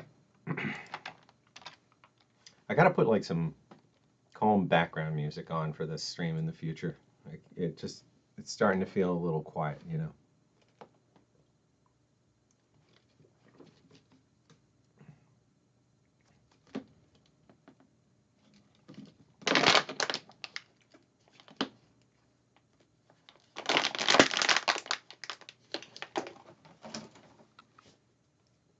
119.8 liter bottles for year-round storage. That sounds like you're probably the best prepared of any of us for water. Right now in the house, I probably have 65 gallons, and that's it. And the ability to store another, 150 or so if the other thing is if you keep collapsible water storage on hand, sometimes you've got plenty enough warning to fill that stuff up. So that's where the water bob comes in handy, and that's where things like just collapsible jugs or plastic ones come in handy,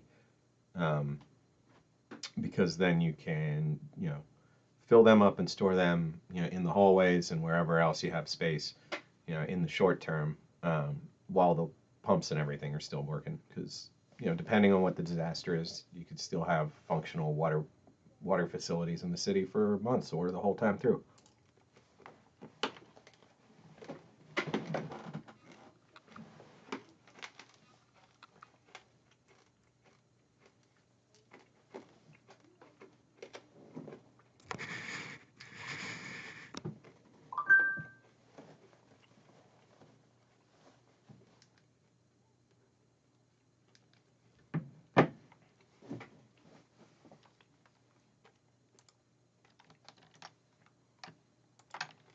All right, I wonder if these are going to match up with the pictures this time through, but we'll find out.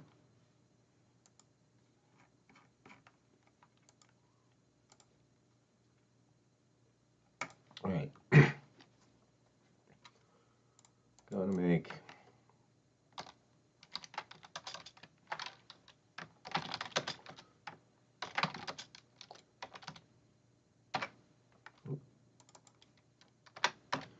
a new sheet.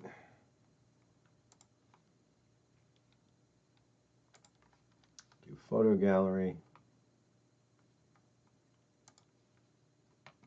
Box 29.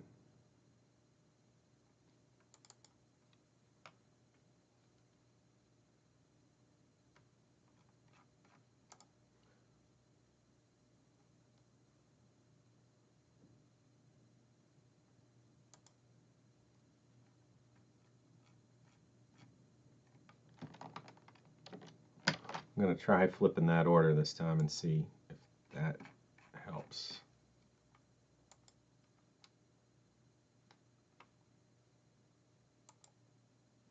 Why can't I just select it?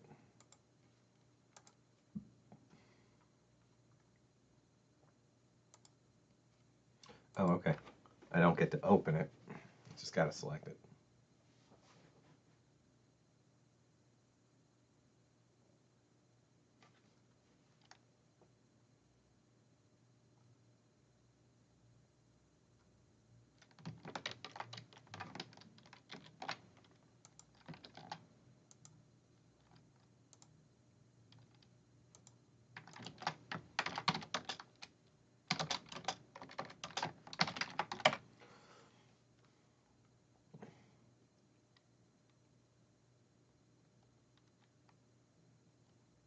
Yeah, I mean, it sounds like you're being smart. You know, see, like I said, you can,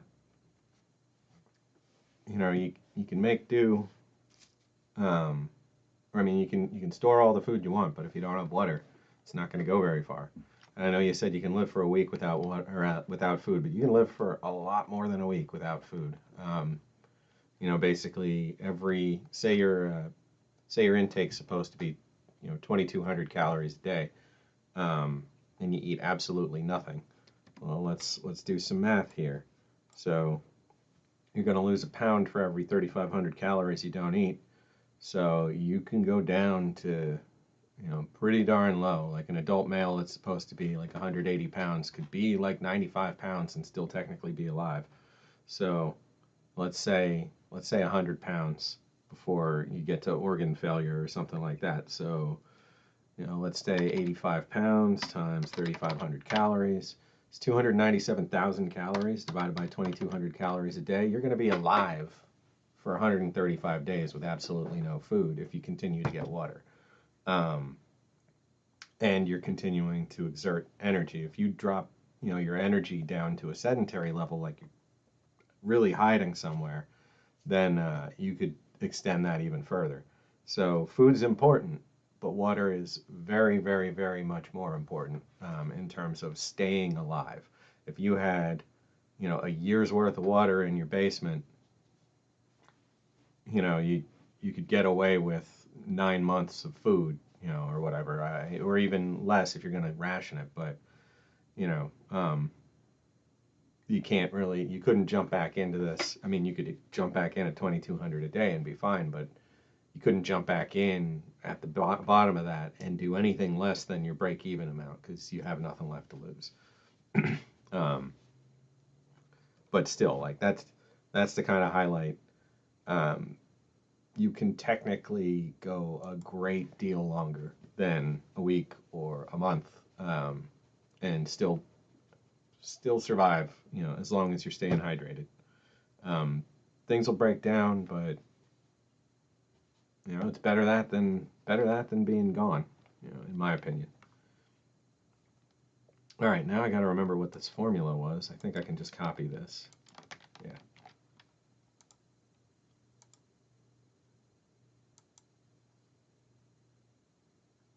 And I need to stick a column to the left of this. Paste that formula in there.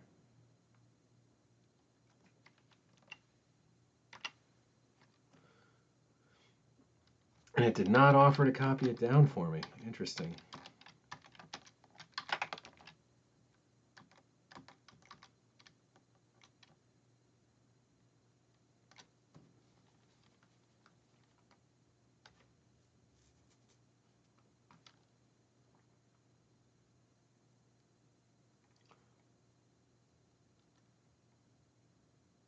What were you,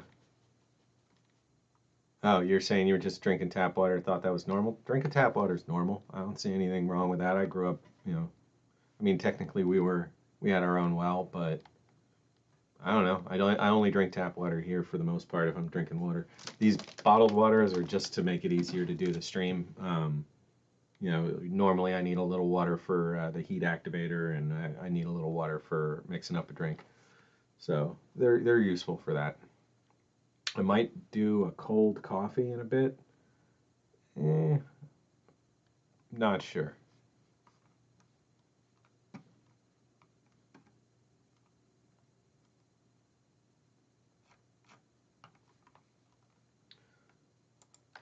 You know, I like that we kind of got onto a prepper, kind of apocalypse-y kind of topic there. It's right up my alley.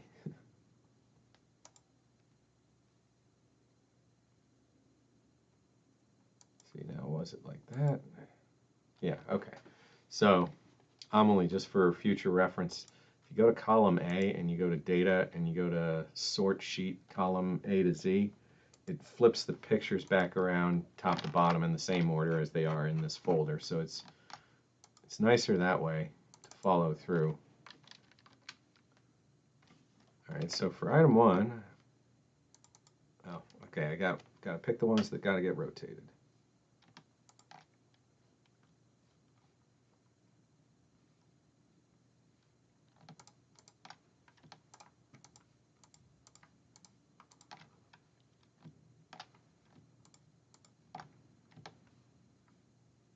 This looks upside down.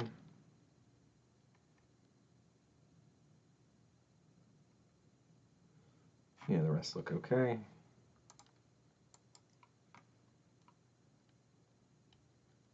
Yeah, not everybody can drink their tap water. Definitely should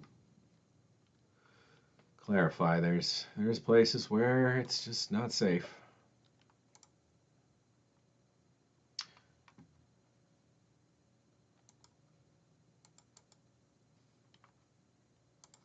I swear we've gone through it before, but Smokey, you probably should move.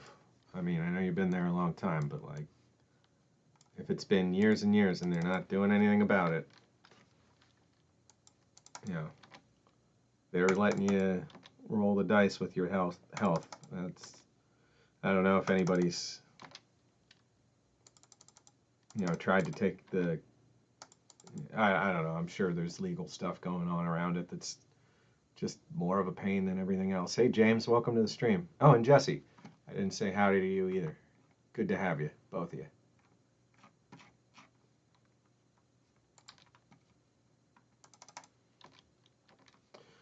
Just working on the metadata. This is a nice looking bag.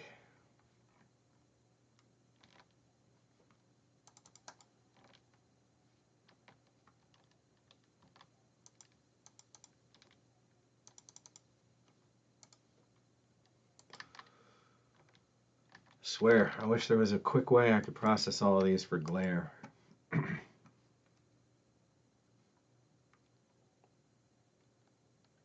Yeah, my hair was getting pretty darn long, Fordman. I just see you said you need a haircut too.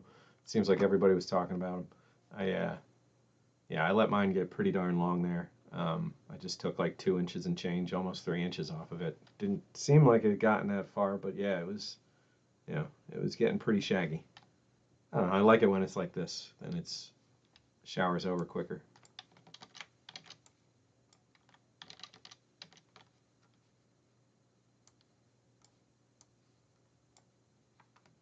All right, we'll replace these.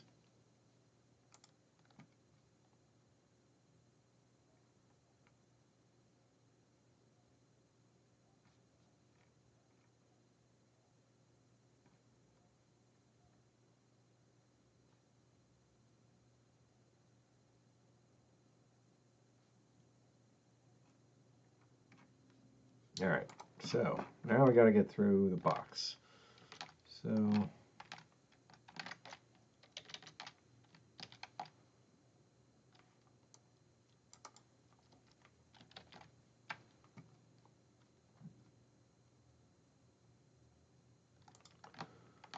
first things first, we'll go through and we'll get manufacturers. We got Seal Bag Company.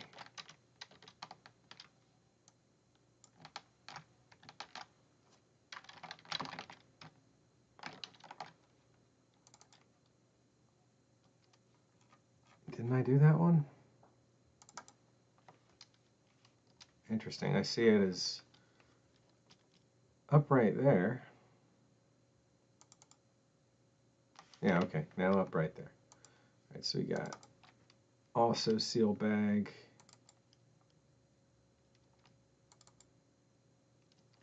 I missed these two.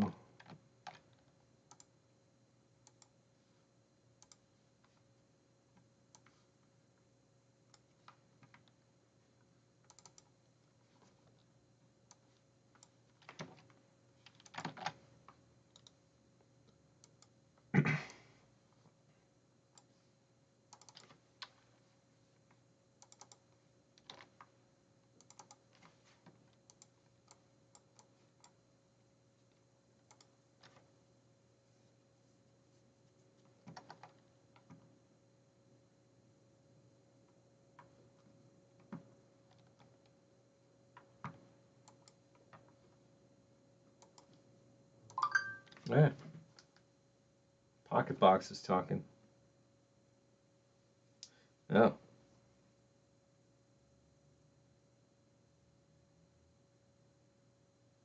Ooh, that looks good.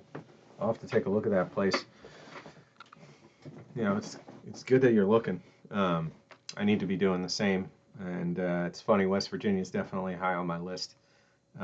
Panhandle area though, so much further northeast to where you're at. But still, wherever I end up, it's probably going to be closer in your direction, Smokey. I need to get to a place where there's. I mean, all I want. I just need there to be some grass, some trees. That's it. If there's water, awesome. Um, I'd like there to be enough space for me to build a pole barn, maybe two pole barns, um, so that I could have one that's heated and one that's unheated. In terms of like a place to just store stuff that you don't want getting rained on, and a place to store stuff that you need to keep, at a decent temperature. Um, just would be nice. Or maybe not even just store stuff, but work on stuff. I'd like to get back to having a more suitable space for impromptu ideas and building stuff. Out in Montana, I used to make with my roommate at the time. We made some geodesic domes. They were fun. They don't take a whole ton of engineering. We made a couple jigs, and just this past weekend, I was being reminded of a bunch of things that I used to have in my shop that I left with him when I moved. Gave to him. They're gone. They're not mine at this point. But I had like an arbor press. I had a drill press. I had all kinds of random stuff like that. That was useful. All right, more of these Red Hots.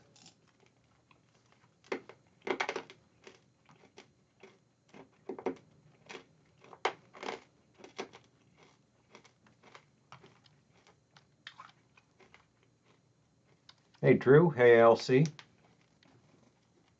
welcome to the stream. I just ate a bunch of army candy. Sorry, mouthful. That's this stuff.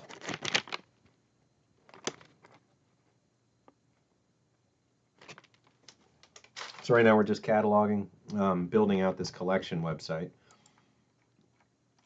Where you'll be able to see shots of everything that's in the museum collection. Let's see. These are all the exterior shots.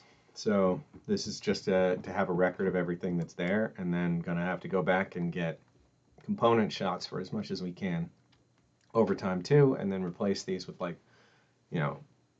we won't go back and get component shots before we're ready to do the full reshooting of everything with a good camera setup, good lighting setup, so that it's not like reflecting like this stuff, where you can see all this glare. Just want to take care of all that. I'm sure the right filter on the camera, would take care of that kind of stuff. But for now, just getting a record of what's there was important.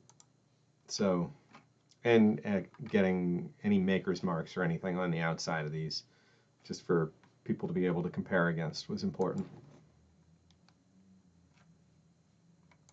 Oh, thanks. I appreciate that. Just one piece at a time. So right now we've got 200 something items in here. There's over 1,000 that have to get added to this site. But this is going pretty quick. And once that's all done, I'll tie it into the main website, which is rationmuseum.com. And this is really just a one-pager for the mission statement and for some examples of what we're doing. Like this stuff, this is where it gets fun, making these 3D scans of ration items. I could see these being useful to folks, in the long run for games or just for realistic renders and exhibits, and I don't know, and for making new reproductions of things possibly. But yeah, so one thing that has been part of the focus has been making some of these as examples for now. But we'll get to a point where we can make much better quality ones. Though they aren't super, they're pretty good. Let me see, make this a little bigger. All right.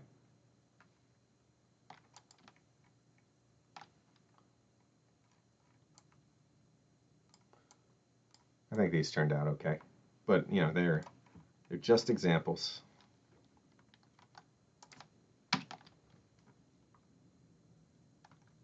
Oh, an hour and 10 minutes northeast. Well, you'd be heading in that right direction. I'm also thinking, and this is just a thought. I don't want anyone to hold me to any thoughts, because that's been a problem over the years. Just thinking out loud right now, like it'd be neat to get set up near Gettysburg, to the point where people who are going and touring Gettysburg could stop through the museum. Um, I don't know. Like they're probably not looking for, oh, somebody is pounding on my door. Don't know who or why. I will be back in just a moment.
Oop, there we go. All right, I'm back.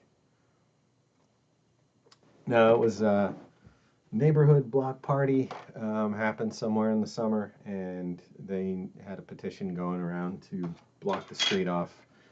Um, so, just needed me to review some stuff and sign it. So yeah, why not?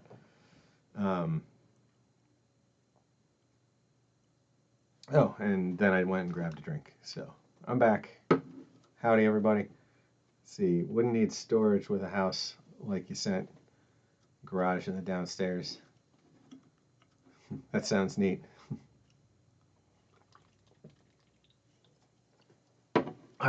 Like I said, I've got to do the same thing. I've got to find somewhere, but I'm not looking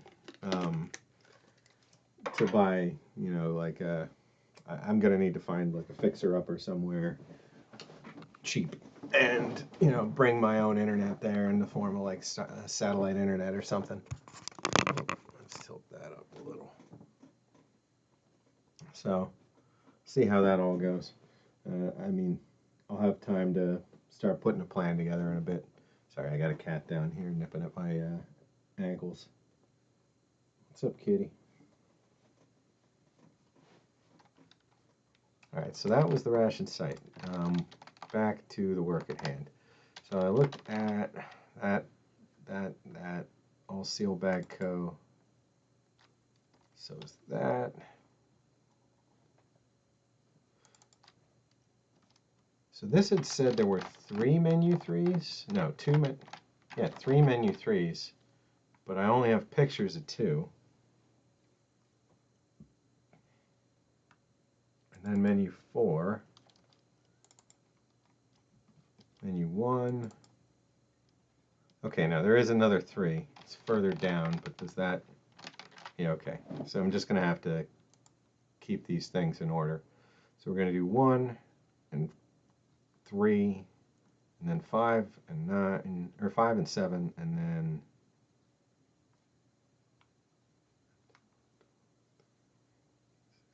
16 and 18.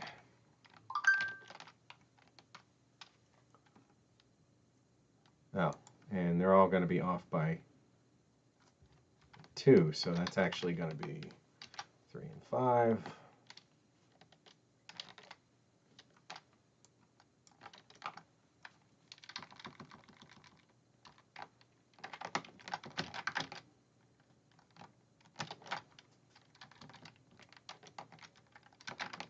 And sorry I say the numbers out loud. It just helps me remember them. I know they don't mean anything to you guys, so my bad.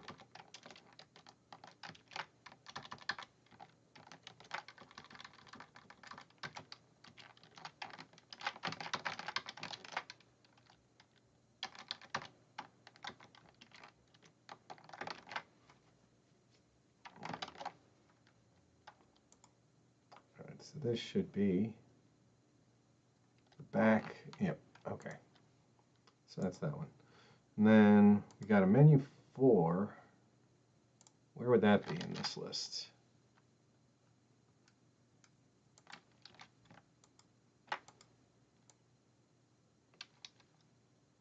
At least that first menu 4 is a seal bag company. What about the rest of them?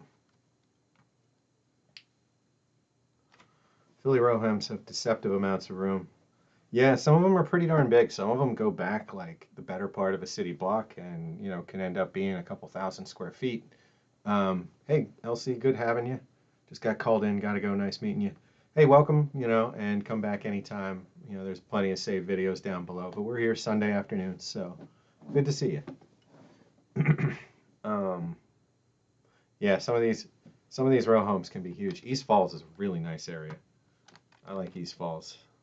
I lived right next door in Manioc on the other side of Wissahickon for a little while. Almost got a house there. Glad I didn't, in the sense that I was going to be punching a little above my league, and we were going to be moving the company there, which we didn't end up doing. So yeah, glad I didn't, because then I wouldn't be looking at moving out anytime soon, no matter what. I'd feel pretty tied in, So that was 9. So this will be 11 and 13 for this number 4.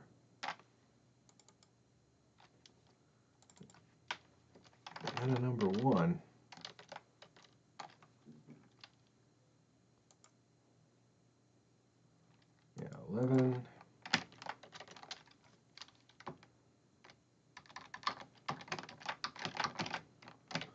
13.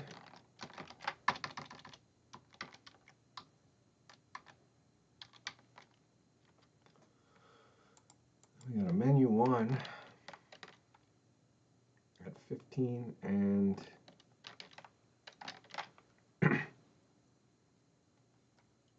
17. That's also Seal Bag Company.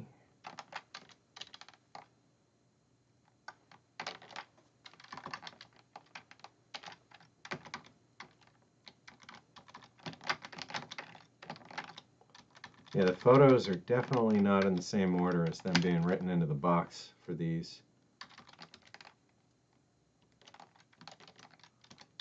But that's alright, just gotta stay on top of it the first time through for once. Okay, so that menu 1 was Seal Bag Co. And then this we've looked at. Alright, so we're down to, this will be 30. Another menu 4, also Seal. Are these all Seal? I'm just going to double check ahead.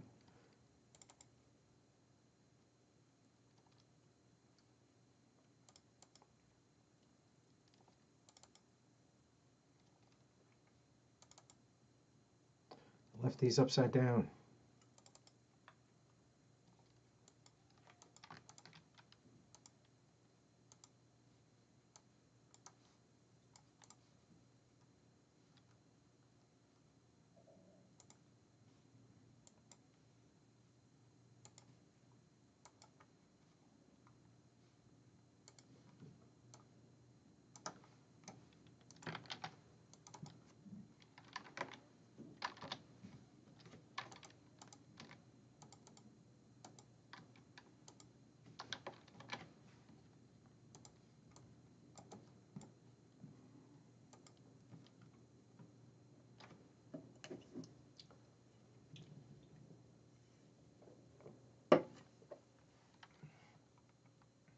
Alright. So they're right side up now. Everything is Seal Bag Company. Alright, I swear. This is still upside down? Did I seriously? I did somehow still put it upside down. I must have spun it all the way around.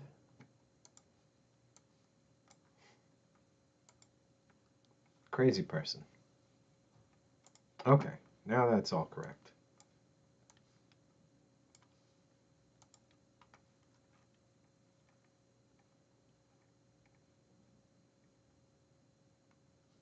Alright, so we had done through this menu 3 in terms of going through the photos in order. So this is another menu 4, then another menu 4, then an 8. So we got 30, 32, 34, 36.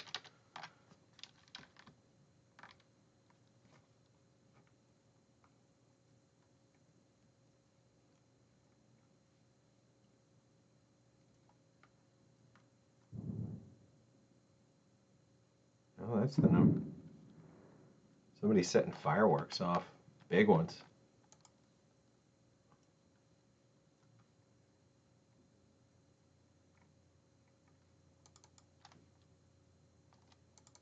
I thought.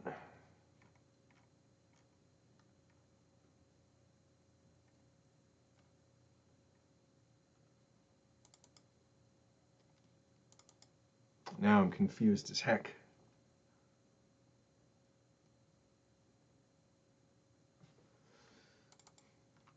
So if this is 30,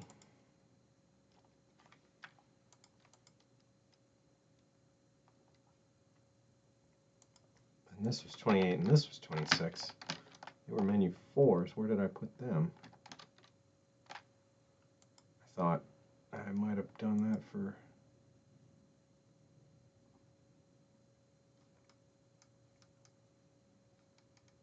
It's a menu 4. That's a menu 3. I might be thinking of a previous box.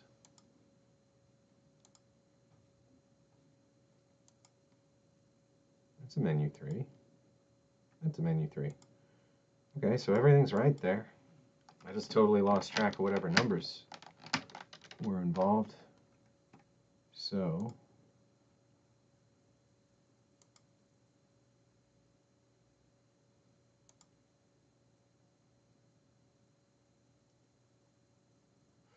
if 26 is that particular number 4.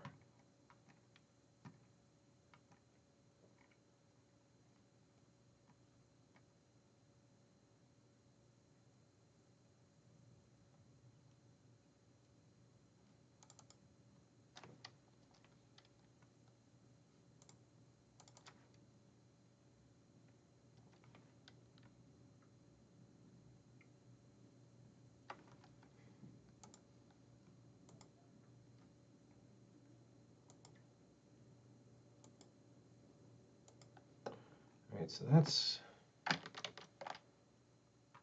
that is using 26 and 28. Okay, so that should have been using 22 and 24, and then 26 and 28 for the next one. All right, all right. Hey, kitty. Gonna walk across. All right, I guess I have a cat now on my lap for a chunk of this. That's quite all right. All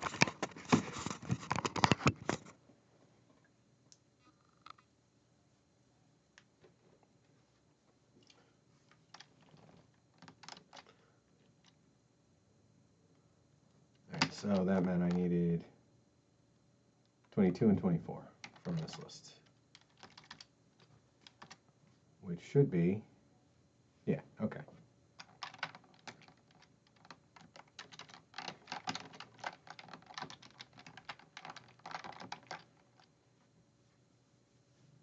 You want to stand on the keyboard? Is that your plan?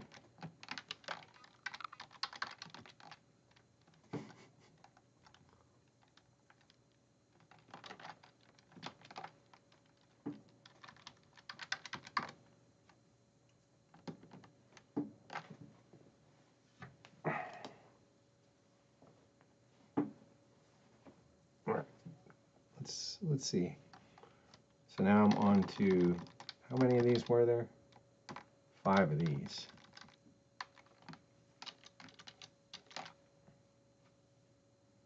But the next one of these is a number 8. And then a number 4 again.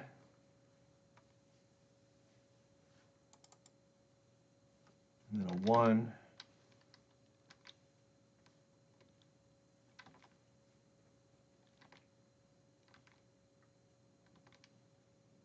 Another number 8. Then a number 4.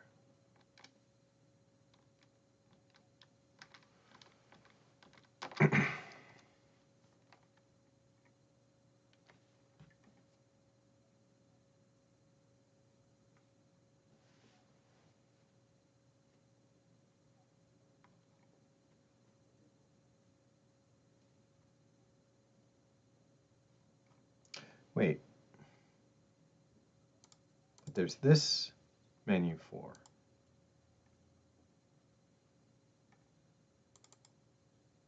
So there was a...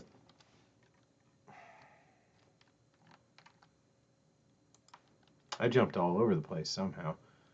Oh, hey, good night, Foreman, and hey, welcome, Paul.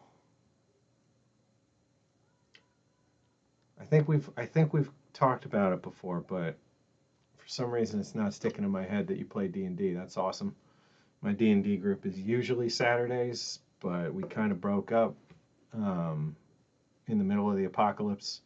So there's a couple of us that still play board games, but since I haven't had a car, I haven't been getting out there. Only got out there twice so far in the last couple months, maybe 3 times. But yeah, it's a ton of fun. Lately we've been playing Gloomhaven, but we've done like a dozen pen and paper RPGs, different types, just for the fun of it.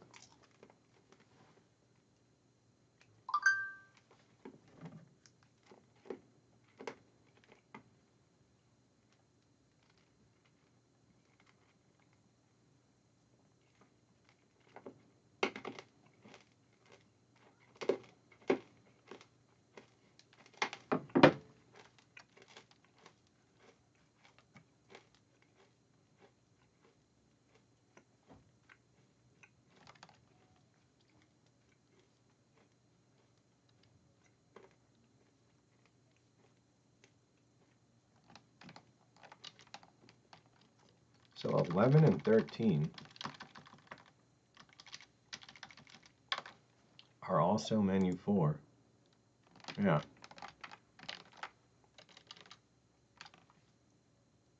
I don't know what the heck I did.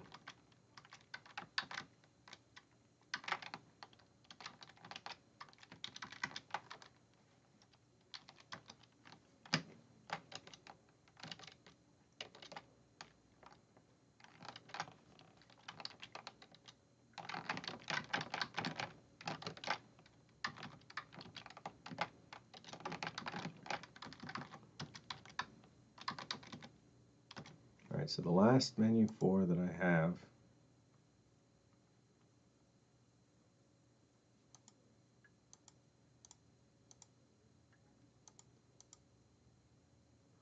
okay, I did it right the first time because that's the same darn one.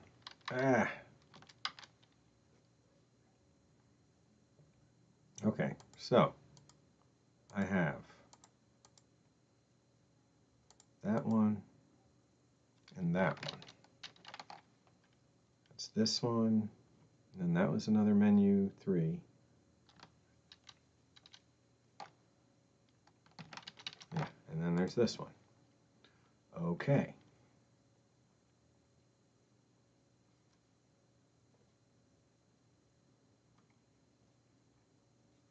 So if that's 30, that's 28, that's 26. Okay, so 26, 28.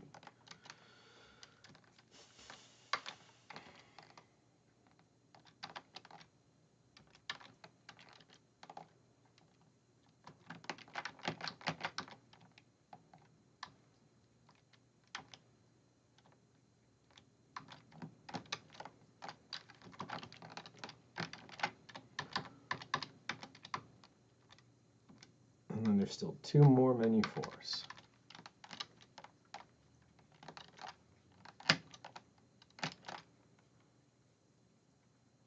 That's 30, 32, and then what's this one?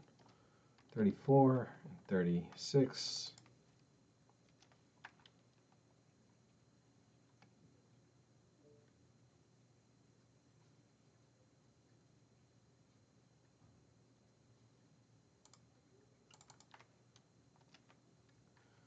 Alright, I'll do those 2 before I start screwing up numbers in my head.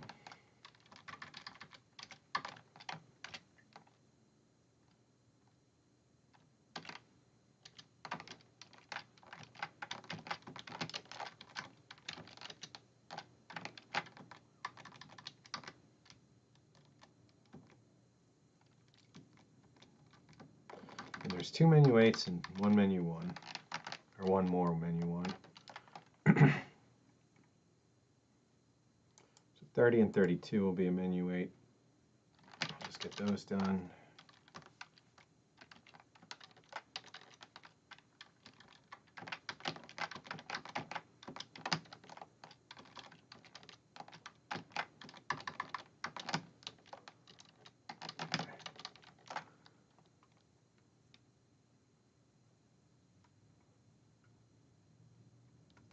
Four, 36, 38, 40, 42, 44 is a menu 8, 44 and 46.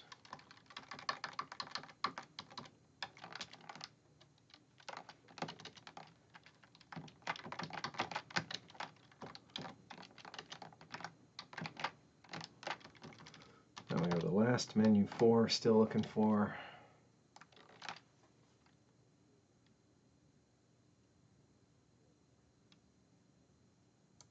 It's going to be 48 and 50.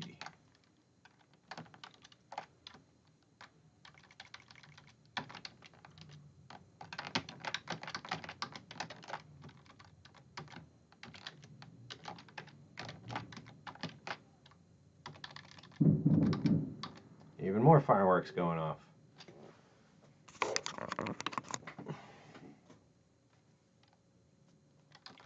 Now this is menu 1 we're looking for. And I think that is this whole pile across here.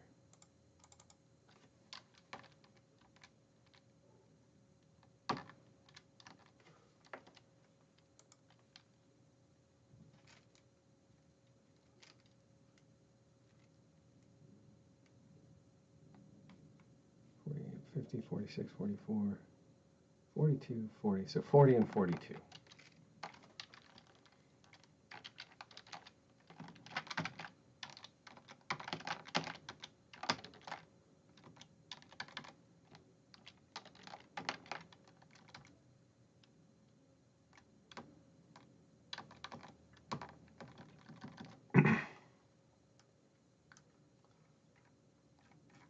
And then we'll copy this out.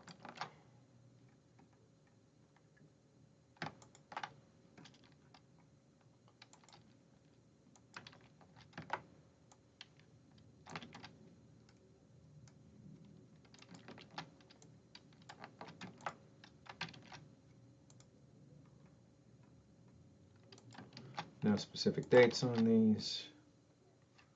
And I'm going to change all these to follow the format.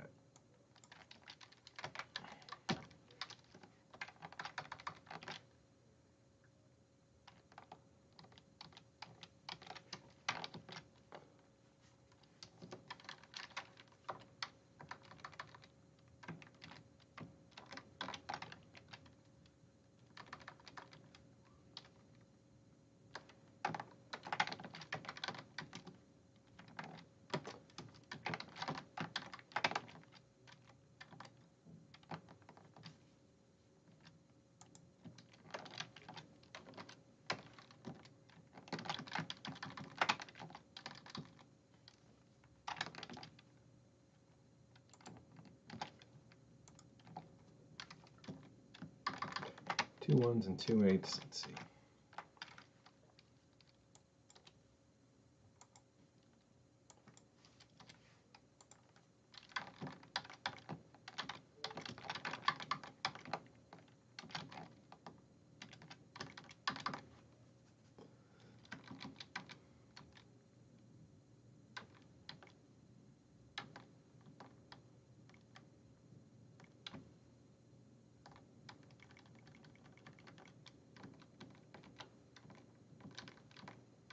All right, I think that's that whole section done.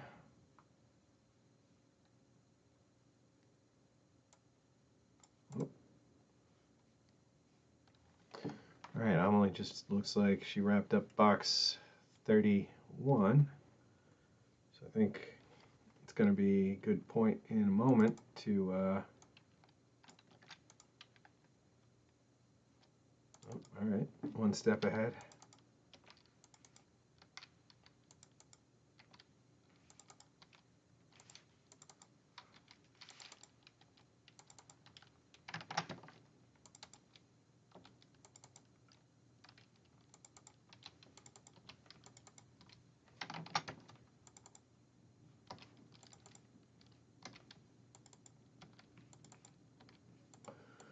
All right, and then good point to do another extract. All right, and clear. Oh.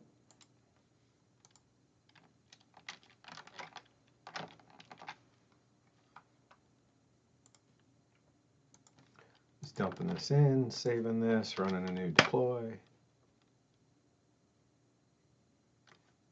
Hoping we get through without errors. And we do.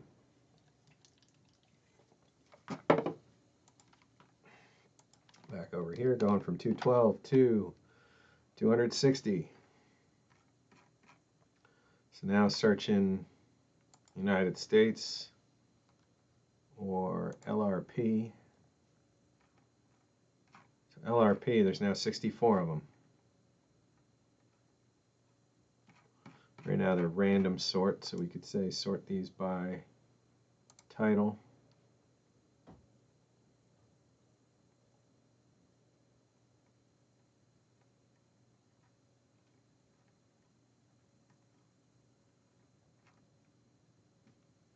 I see you, sideways spaghetti.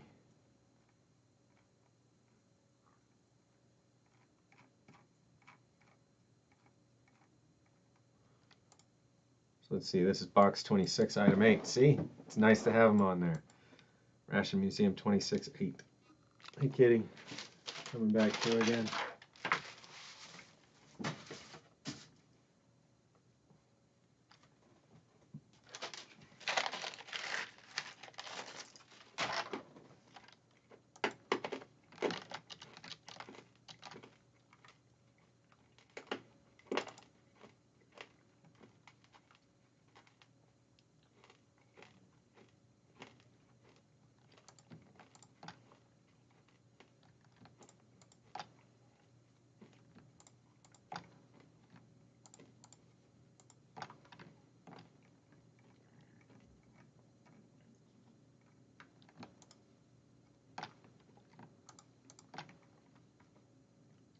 Just going to grab these.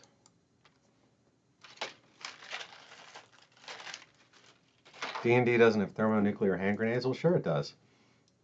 I bet I have those in Gamma World, or in, I bet they have those in Pathfinder. Well, Starfinder. Well, one of those.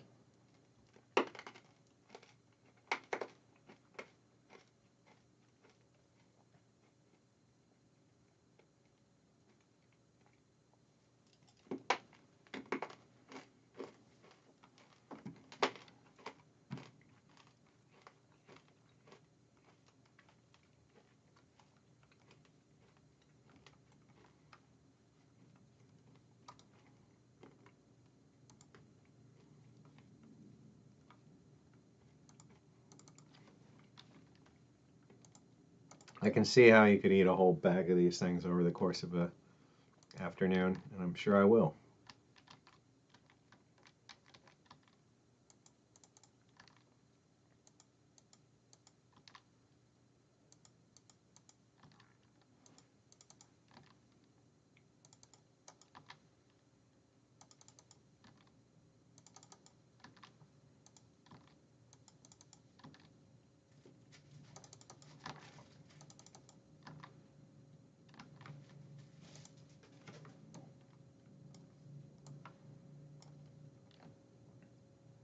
Kitty in the background knocking stuff down just for the heck of it.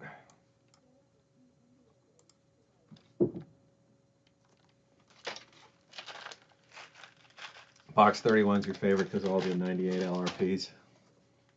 I only just recently picked up a 98 LRP box in great shape, along with a whole bunch of other awesome finds.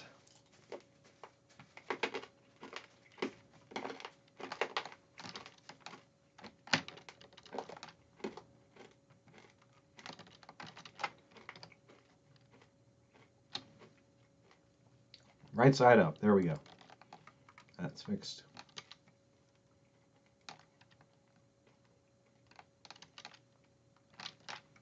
Keep this open for now just so I can copy out this formula in a minute.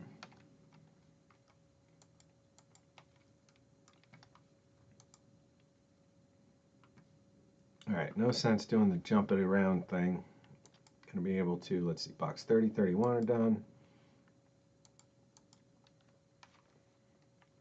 I'm just gonna drag across 32, 33, 34, 35. That'll be the next point to shoot for.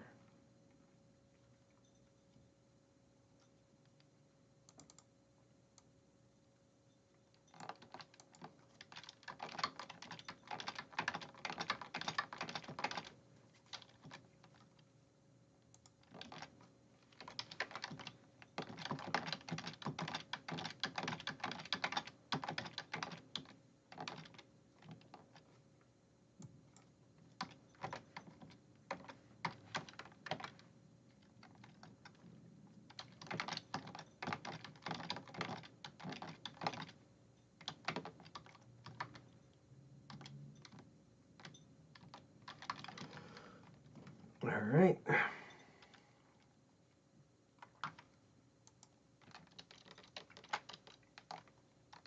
We'll take a quick on-stream look at box 31, even though that's already been done, just to marvel in it.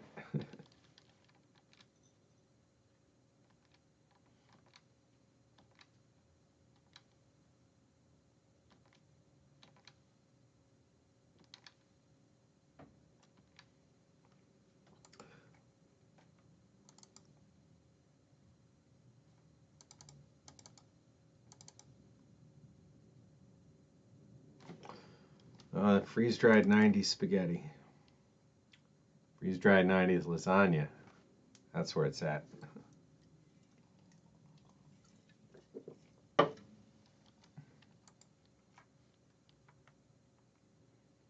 right. So we're doing box 32, 3, 4, 5. I'll jump into box 32.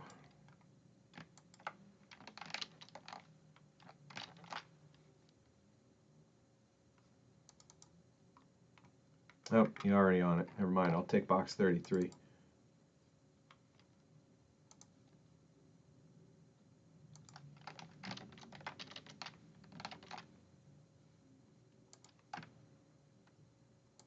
basically nothing in box 33.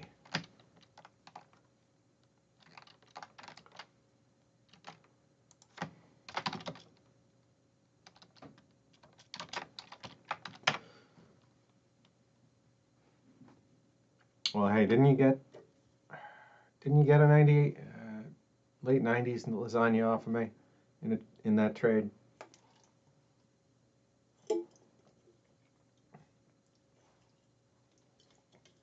Long ago, in the before times.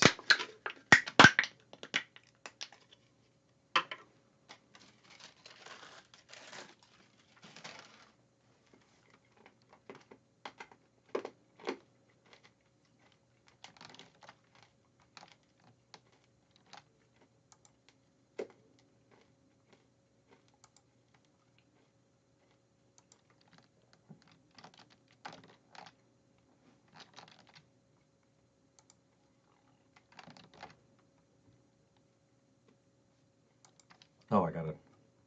Yeah.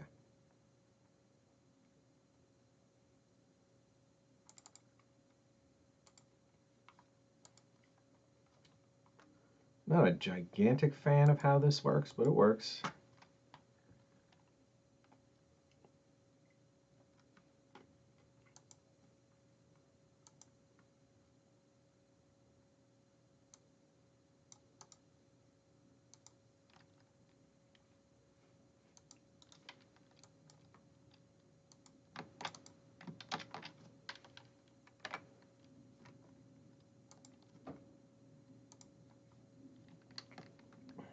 All right, so I'm going to want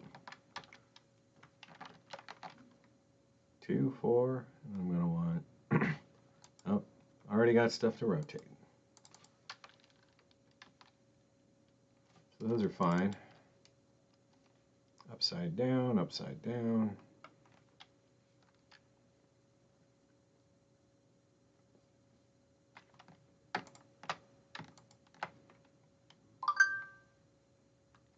Most of this stuff is good.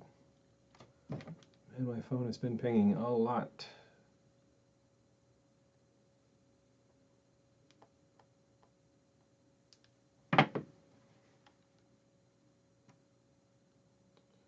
Yeah, I think all the rest are fine, so we'll just get these handful rotated.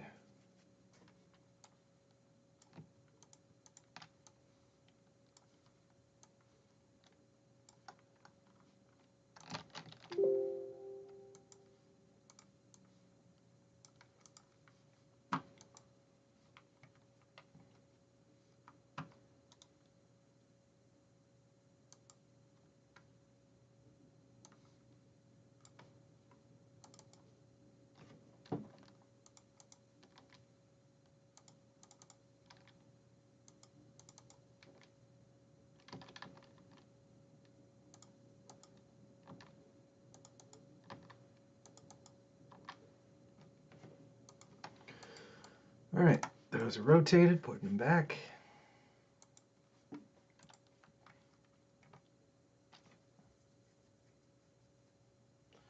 This box looks like an exact duplicate of an earlier box.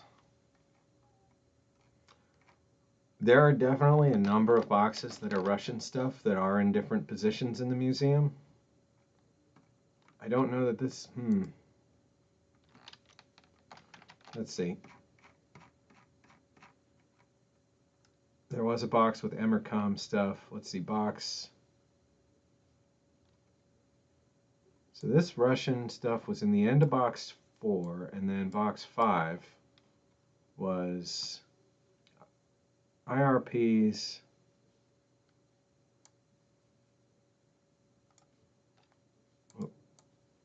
Yeah, box 5, a menu 7, 3, and unknown.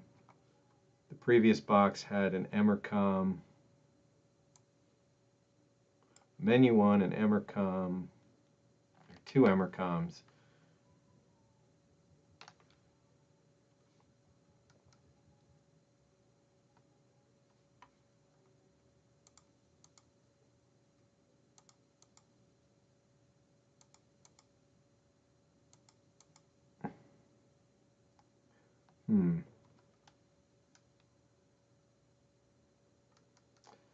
box 5.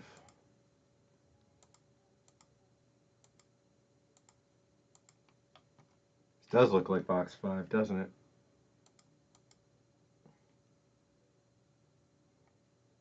Not. So box 5 had 2.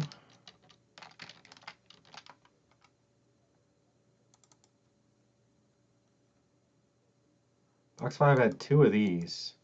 None of these. And none of these. I think this is a different collection. Yeah. They're very, like, box 5 is really similar. I'm going to double check on the one of these that's in box 5. I don't think there'd be any reason it would get moved. But yeah, I guess, so I had stuff kind of haphazard, I guess, at one point, and it looks like it ended up packed and moved in different boxes and then stayed separated in the collection. We could always move things around too, but yeah, this is a different IRP. It doesn't have the huge crack in the top and tear in the foil. Yeah, and they're different. This looks like it has 2 of those. Only seem to be marked as having 1 in the other thing. All right. That said, looks like we're good.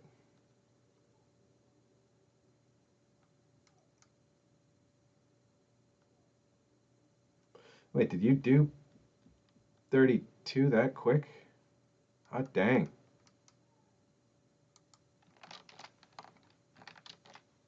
Taking my time over here.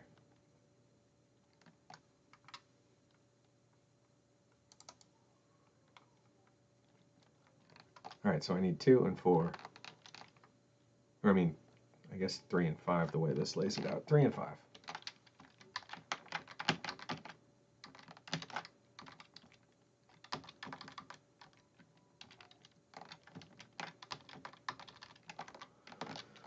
I need 7,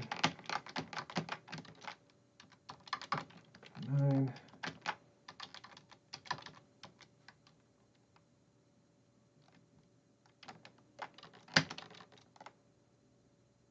nope.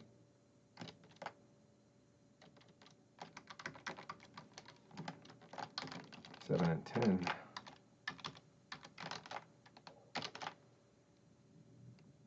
And then 12 and 14.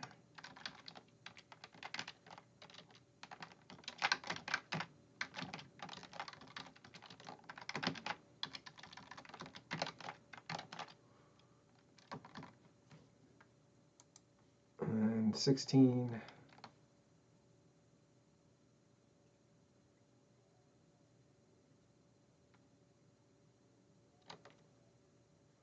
Or is that the front and back? Is that just the last one in here? Yeah, okay. So 16, 18, 20, 22.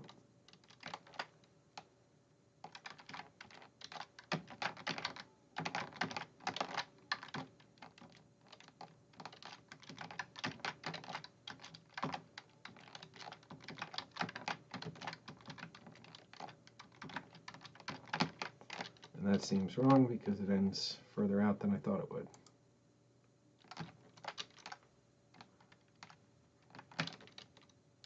It should still be fine.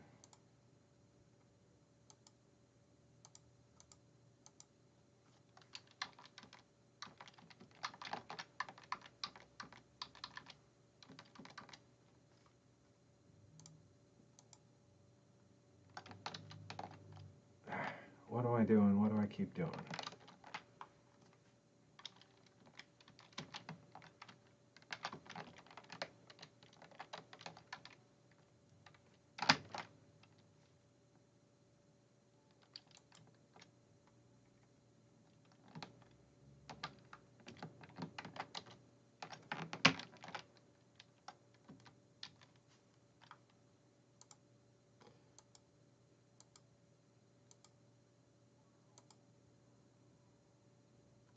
Okay, well that's a mistake.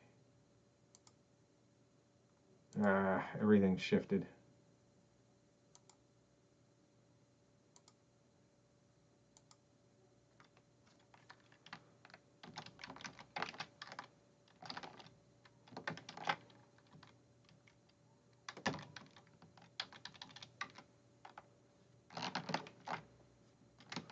Oh, there's a kid out there just like screaming endlessly.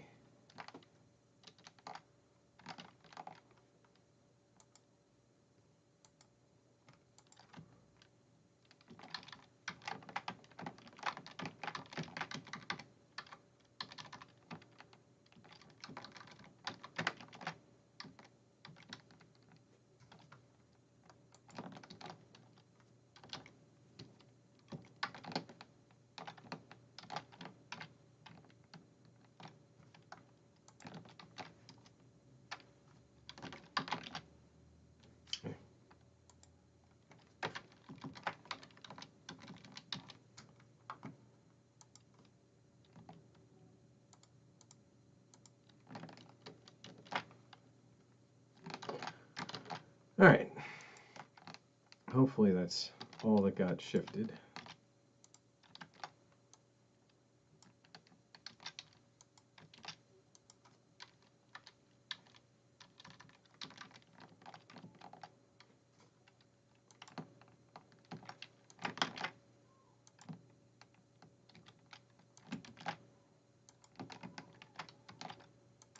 Jesus, that kid is just screaming, just endlessly.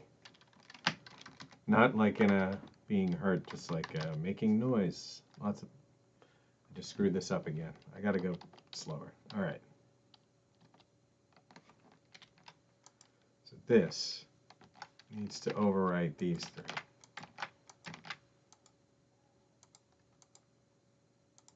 And it didn't. This needs to overwrite these three. And it just won't. What the heck?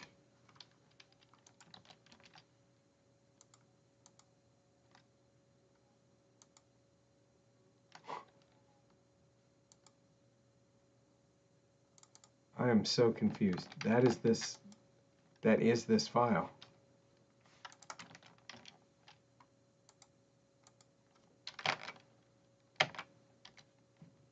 It's still showing me a preview for the wrong thing.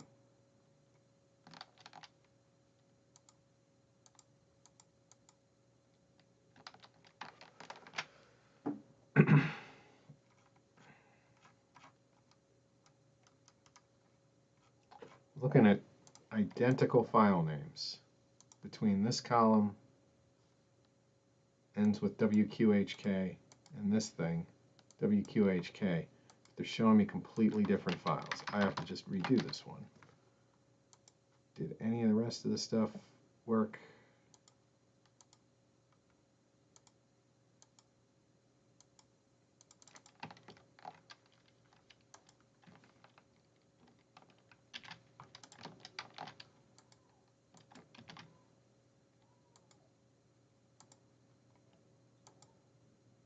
No.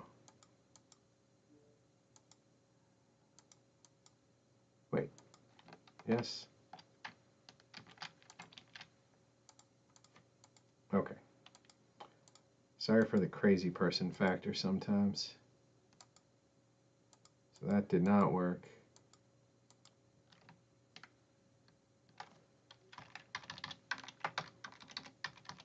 Just going to redo these last couple. Just to be sure. Okay.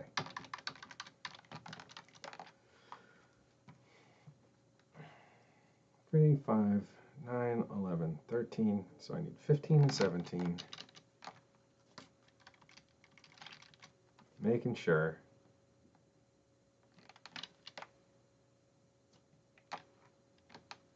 Three, 5, 7, 9, 11, 13, and 15. Ah, I can't count. I can't count. Okay, 13.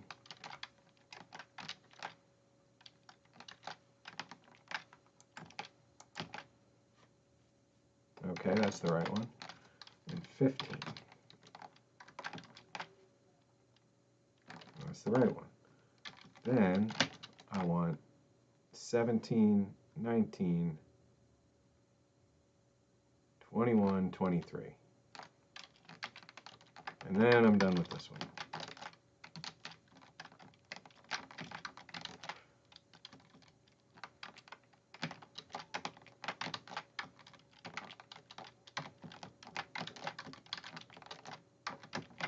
Okay.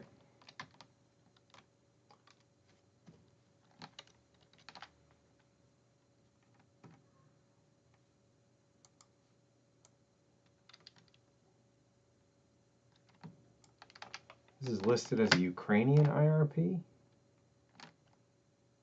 See, box 33. Oh, okay.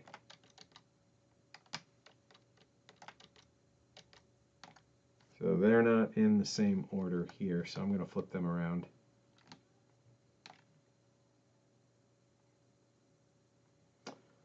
We had, in the order of the photos, menu 1, just a Russian IRP menu 1, and then an Emercom, and then a Ukrainian IRP, and then a Russian Army menu 3.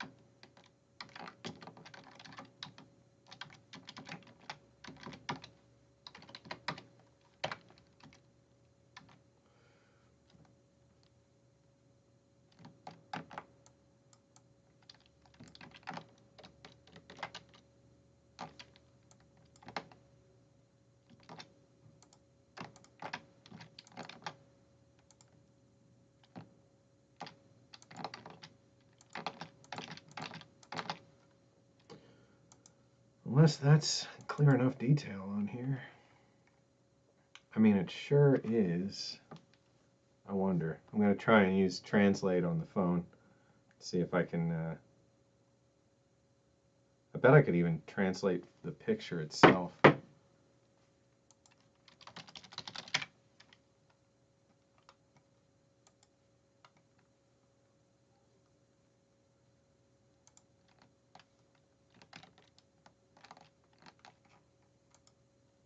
We don't have to do this for everything. I just kind of want to give it a shot.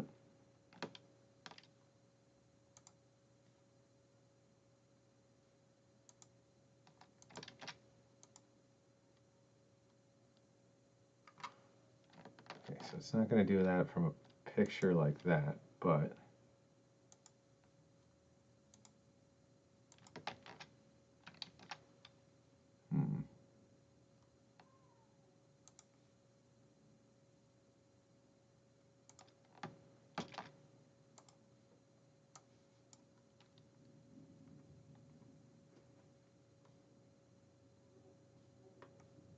can't translate.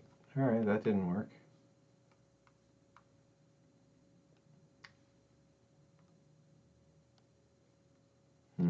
So we'll go back to the original idea.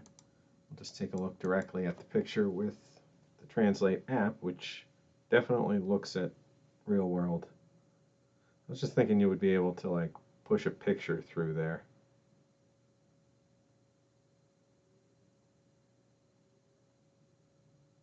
Since like you can take a still image here and then check it on there. Well, have a good one, Paul. And Pete.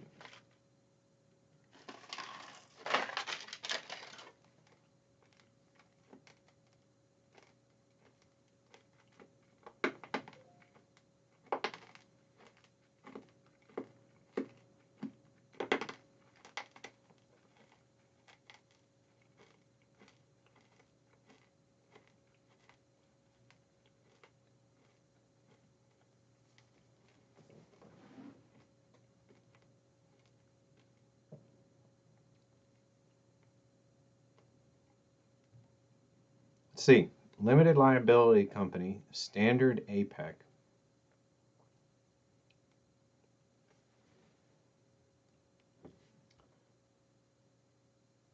It just says limited liability company, standard. And then, not sure what APEC means exactly. But above, so like right here, it says the supplier. And then underneath, this big line says limited liability company, standard. And then this next line down here is 142207, Russian Federation, Moscow region. Serpukhov, 5th Borisovskaya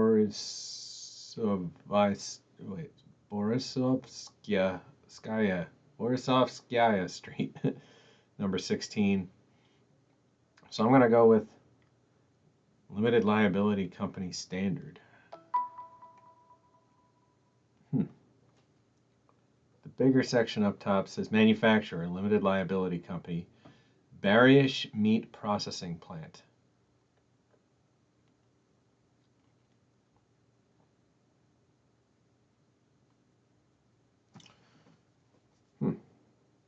That's neat. All right, so looks like whoever it is known as limited liability company.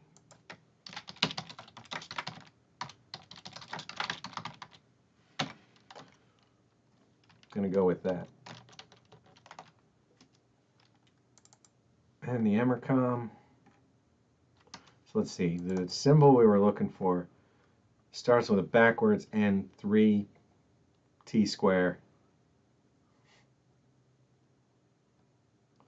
And that meant manufactured by.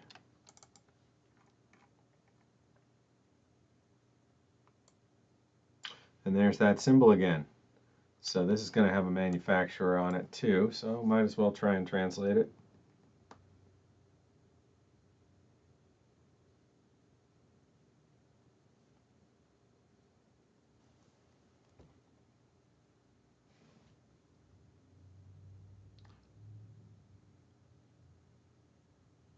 Same. Limited liability company.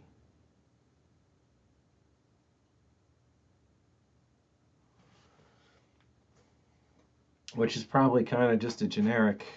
I mean, I wonder if that's actually a company or if that's just a generic term. See if any of these have anything different. Not for sale, made to order. VOENTORG. JSC Voentorg. A registered trademark. So that I would go ahead and say that's a manufacturer.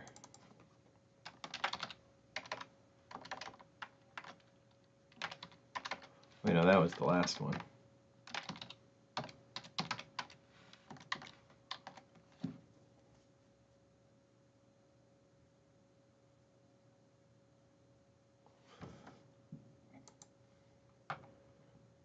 Emercom was limited liability, and this Ukrainian one is this Ukrainian.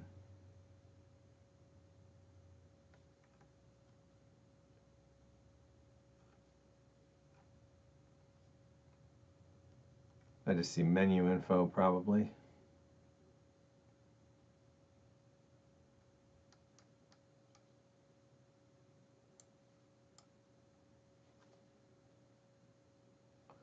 Let's see if this thing thinks it's Russian or not.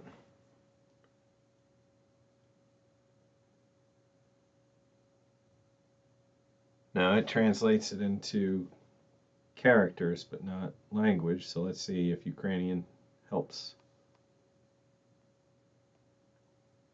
I think it's insane that there's a box in my hand that I can just scroll through a huge list of languages and then point the camera at things. Set of dry products.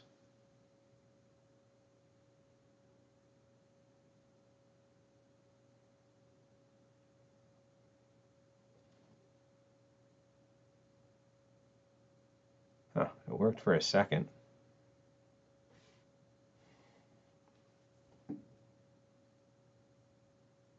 Biscuits from wheat flour, canned meat, soluble tea with sugar, etc.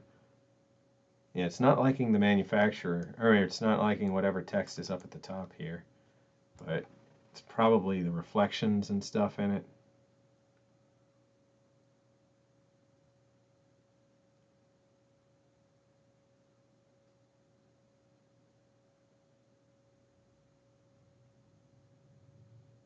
Yeah, it is jumping all over the place. Not loving that text, so I'm gonna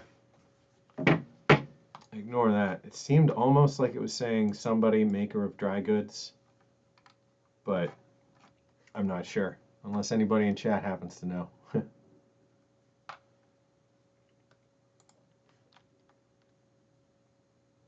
New MRE crackers and peanut butter? Is there something super different lately? Smoky?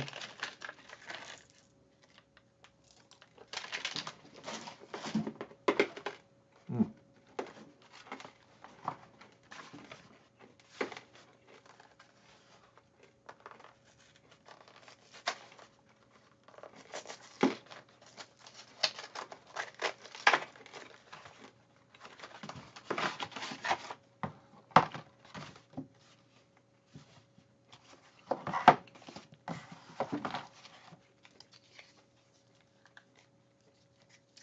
Yeah, that last thing we looked at, this one,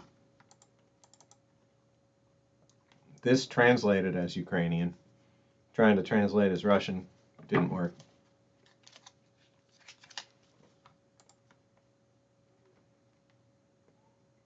This translated as Russian and has a Russian flag on it and said Russian Federation on the box. And Moscow on the address. So, yeah, so that one was Vontorg. That one's unknown. These two are limited liability company.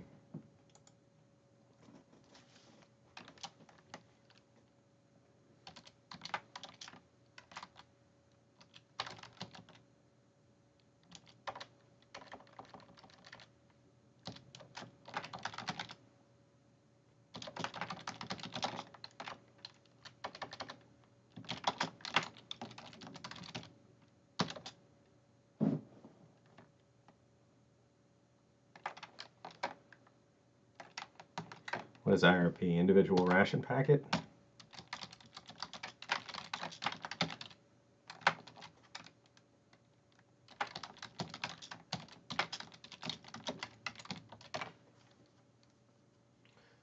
Individual food ration. Oh, okay.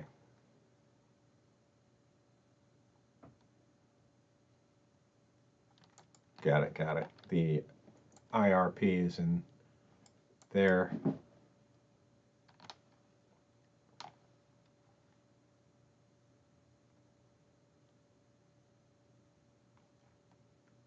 pronunciation of it. Individual food ration.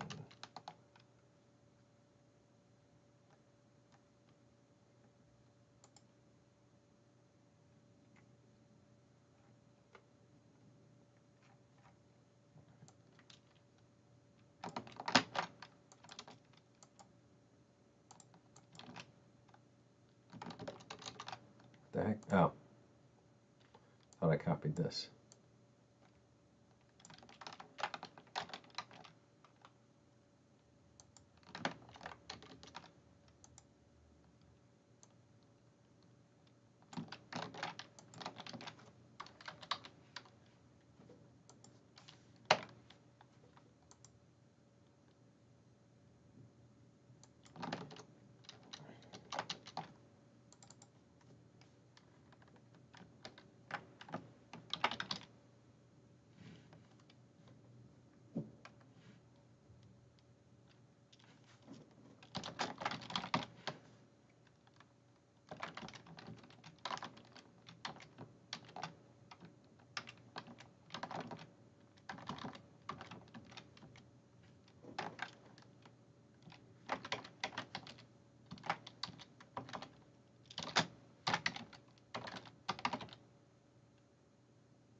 All right.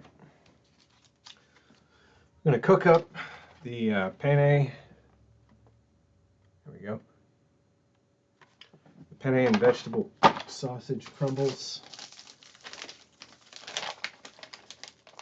This is going to be a red sauce dish, if I recall. Yeah.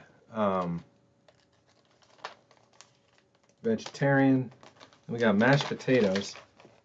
I was going to say there's something on the box, but yeah, that's peanut butter from earlier. Tiniest bit of peanut butter got on there.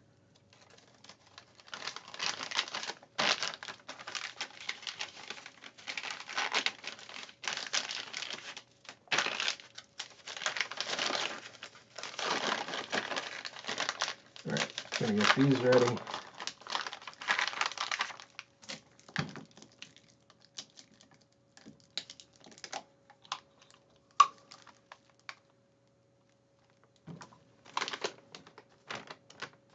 That's enough.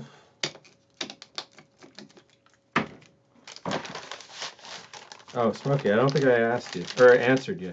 But yeah, the latest crackers and PB&J that and peanut butter I've had, nothing wrong with them. I mean, nothing's going to compare to the old ones with the heavy salt, supposedly. I probably have had them a couple times growing up, but I can't really think of them. But, you know, the ones, the PB&J, sorry, I keep doing that. The peanut butter and crackers that I just had today were good.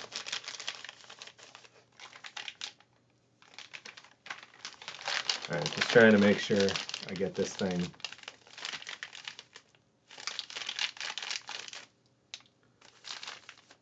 damp.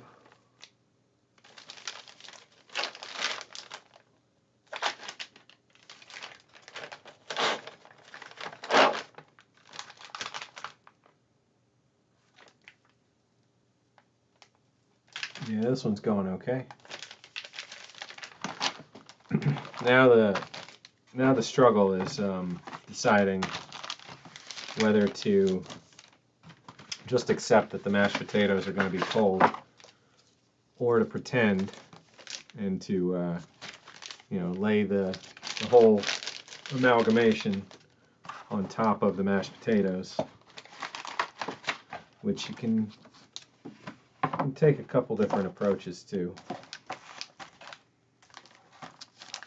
You know, I'll just leave the top kind of hanging open.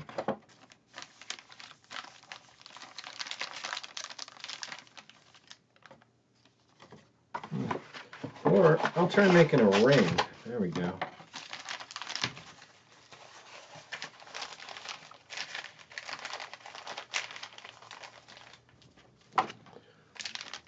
So I'm just making like a little ring, kind of notch this into, and then, but not too tight. I'll prop it up on these boxes as my rock or something, and we're good. We'll let that cook for 10 minutes. Alright, it's 6:15. Well, it's 6:12, so 6:25-ish. Go for that. Don't let me forget I got this tiny Tabasco.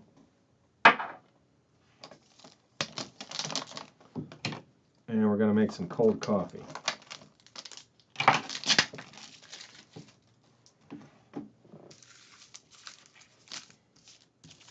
Alright, so this is going to want 6 ounces probably. Great instructions in this deep and rich. Directions: empty contents of packet into cup. Add boiling water. Stir and serve. Yeah, who cares about how much? What size cup? I'm going to drink half of this.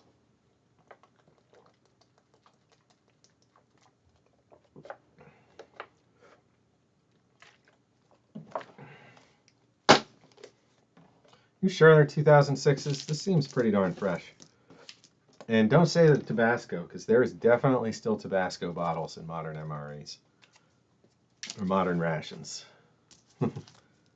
Because I've got like 20 bottles lined up downstairs from FSRs. Because that's pretty much what I've been eating the most of. Oh, I should have tested this creamer before I poured it in there. Yeah, it's fine. But I don't have a menu sheet for totems, so I can't tell you if these are, you know, fresh or old.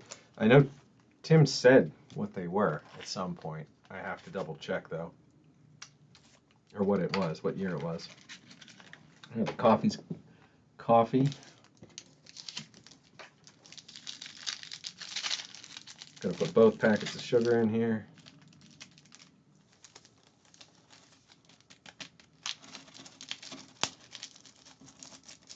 And I'm gonna try and shake this whole thing up as best I can.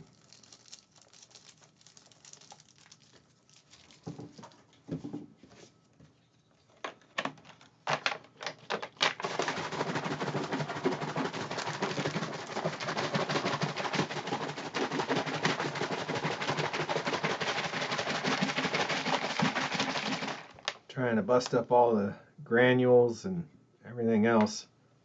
Actually, it looks like it's mixing really well.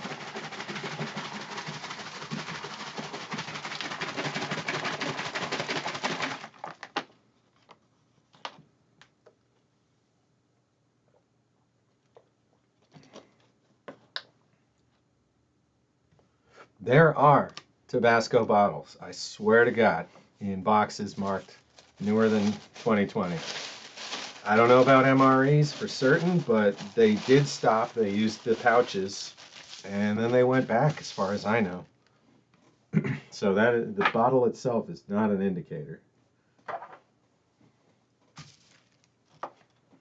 Because, you know, the 20 or so bottles that I have down in my kitchen have been coming out of fresh rations, and all I've been eating at home are FSRs, a couple HDRs, and a bunch of disaster rations, which don't come with them.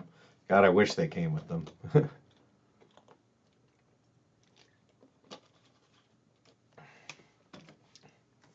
Penne pasta with vegetable crumbles stopped as a menu after 2012. That would be a sign. I need to prove that. All right, I mean, I ate all the FSRs I had, and I have a mountain of bottles that are all recent, so they had the number 2020 printed on the boxes. They're not 2010s. They have the 4-digit years in the recent boxes. The bottles aren't gone. They were gone temporarily. I don't know if they ever came back in MREs or not. I haven't had too many recent MREs, but I do have some. I could dig some out. But the FSRs are absolutely not, 12 years old.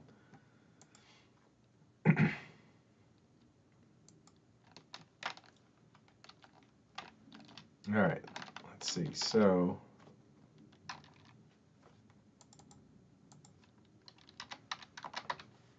that was supposed to be one of those.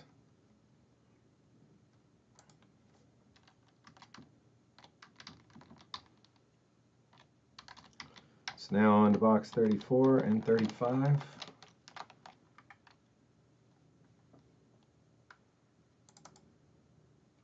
All right, I don't see a file, so I'm jumping into 34.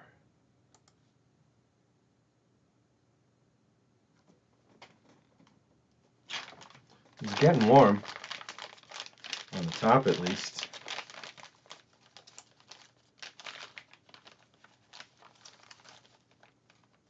It's crazy how even though the heater is sitting right against this bottom pouch, it's really not getting warm.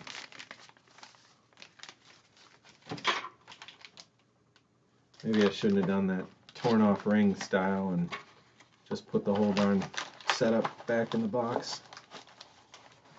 It has like insulation around it.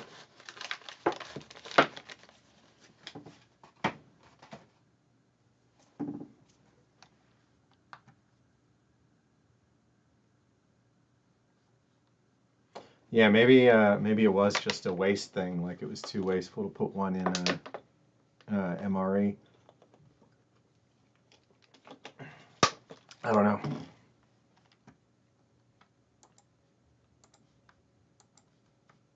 making a photo gallery.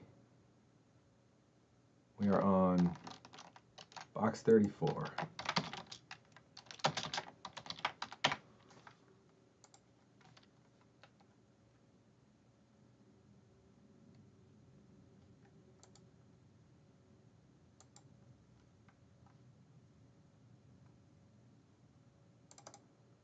Darn it, I keep doing that.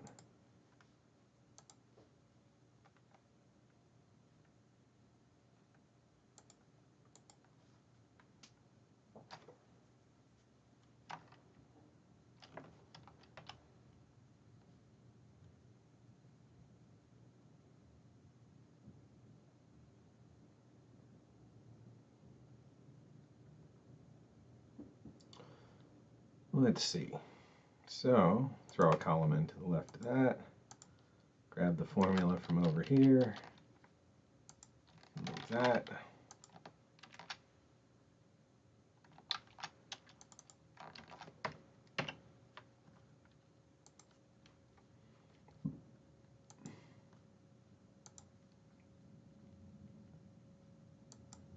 Sort A to Z. All right, box 34 has 6 items. Let's see if they're in order compared to this. So this has Norwegian, Canadian 15, Canadian 14, Australian, and FSR. Norwegian, Canadian 15, 14, Open FSR,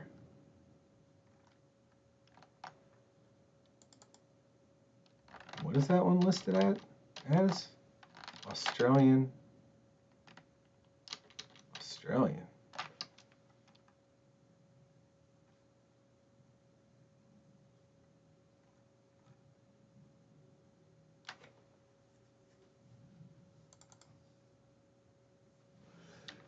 So that's a sealed FSR.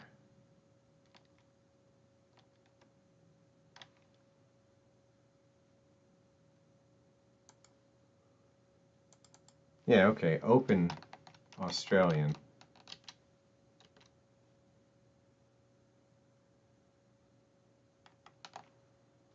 Oh, okay, and this is in the same one too, and Croatian. Okay, that's why I was confused.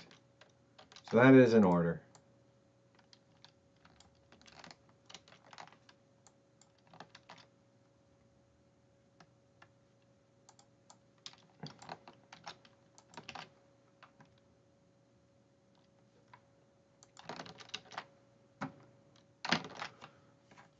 All right, Norwegian manufacturer, Drytech.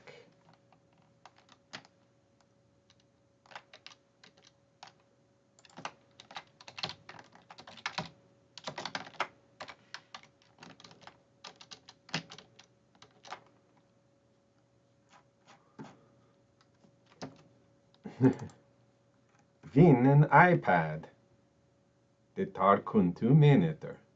Nope. Nope. And then we got the Canadian ones don't generally say the maker on the outside.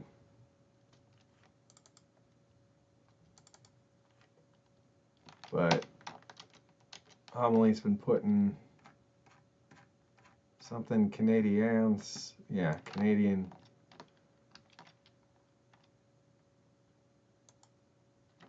Canada Combat Ration Program. I'm just going to copy these right across.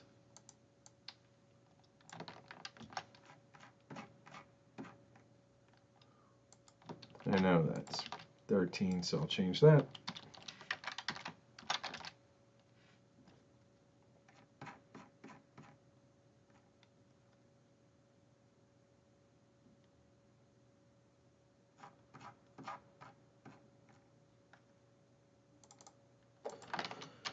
Let's see, so this is Canadian IMP. We got a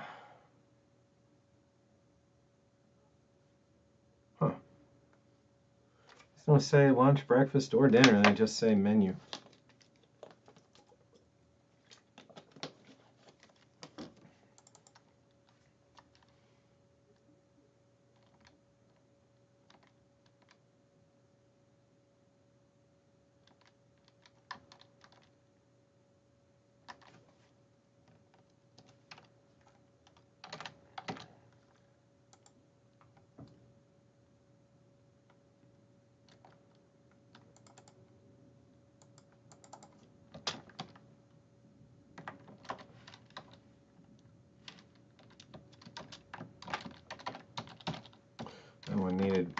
saving. There were exploded contents. Don't know the maker. I'm going to say Australia. I forgot to say. Or is it just Russia in here? Russia. All right, Russia. Ukraine.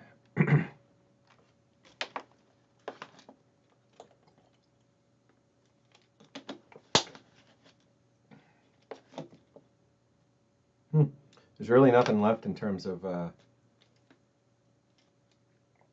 there's no unmixed anything at the bottom of this.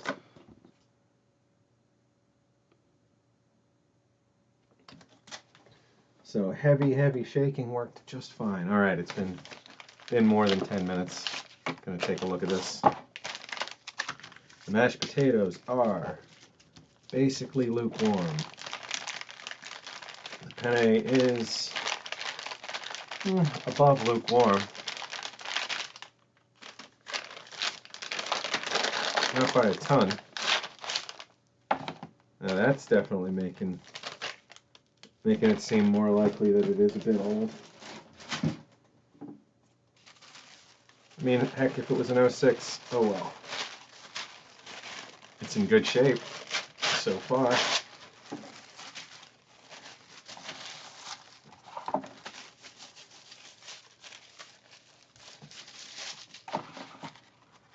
Alright.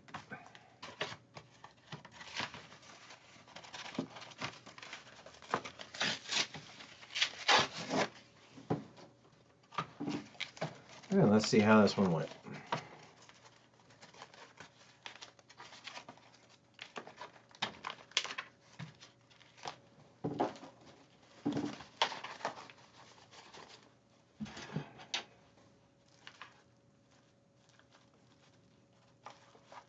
Definitely did not get as hot as I would like it. But we can take a gander in here.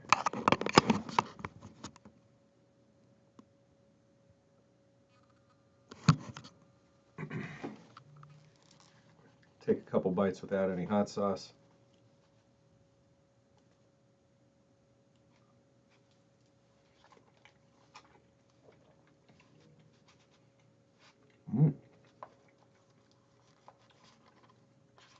Oh, that's got a good flavor to it.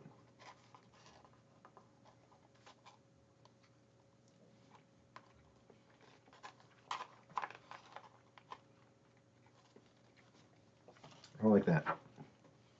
Gonna drown the rest in hot sauce anyway, because that is the way.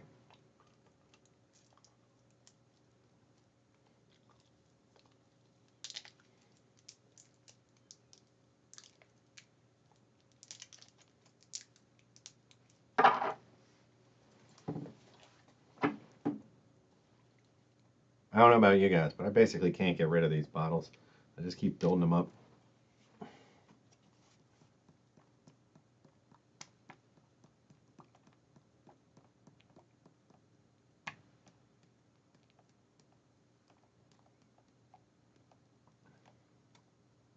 And I mean, honestly, like, for me, the right amount is always the entire bottle.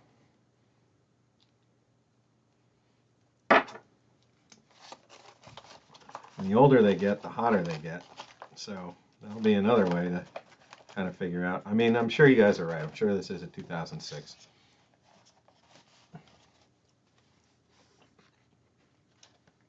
To be honest, I haven't seen a whole lot of totems lately.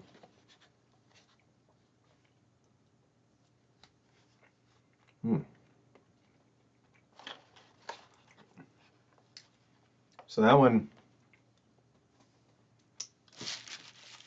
one seems to be on the sweet side more than the super hot side.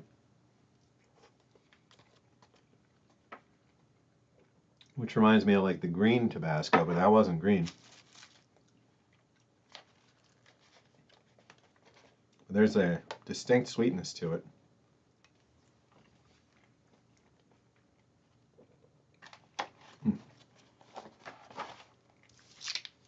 Gonna save some of that to eat last, because the mashed potatoes, by themselves, they may not be that great. I'm going to toss all the salt and pepper in there, though. They look fine.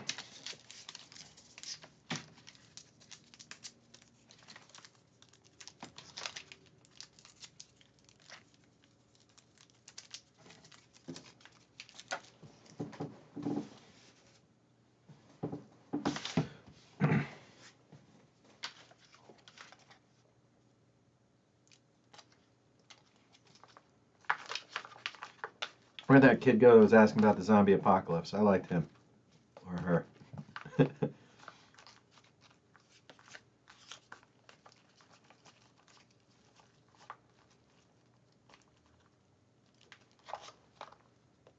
Alright, so the mashed potatoes have come out kind of grayish.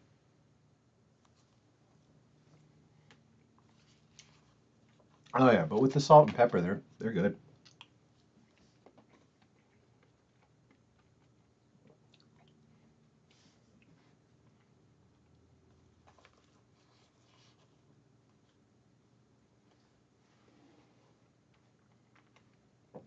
This is a good meal.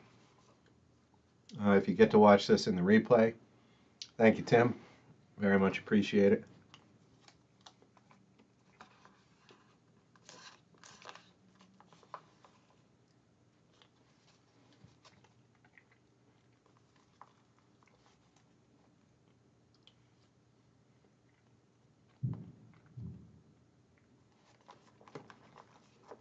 Something exploding in the distance. This morning at 4 a.m., I woke up to definite gunfire. Lots of it.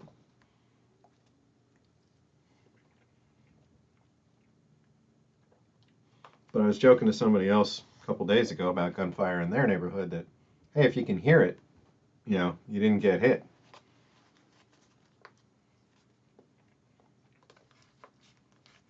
Because the round itself is going to travel a good deal faster than the speed of sound.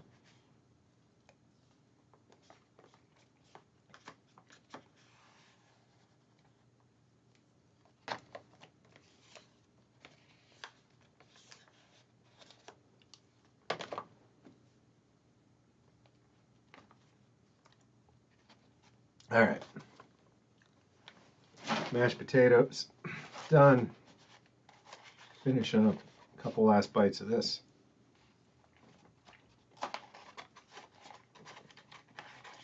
So compared to the vegetarian taco pasta, this is way better. I would take this any day.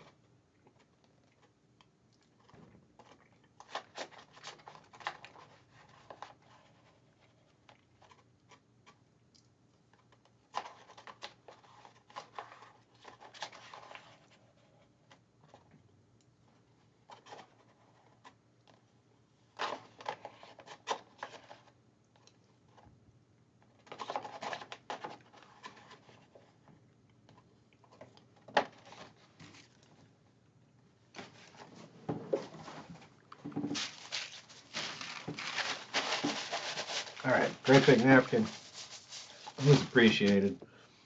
Now, use the wet wipe,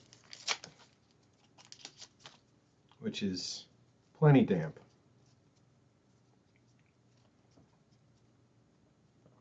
If that was an 06, well, then it turned out just fine for being a 16-year-old male. Yeah, 16. Though it was all late pack, like 260 through 280 something, so, 15 and a half-year-old.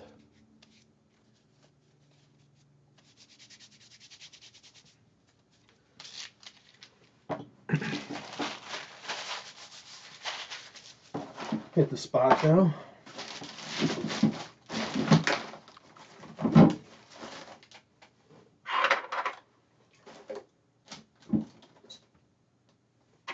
Did that bag just cut me?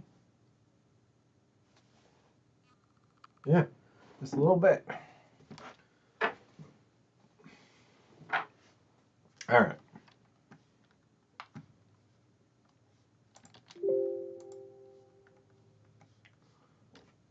Excuse me. got 20-ish minutes left. We can get a whole nother chunk of this done and published. I appreciate the heads up, Amelie. No worries at all. I can get the rest of box 35 done and maybe one more, and I'll call it there for the day. Which just makes that day you did like, 150 of them all at once, or 130 of them all at once, that much more impressive. Alright, so we got Creator Unknown, the First Strike Ration. This is an old generation one.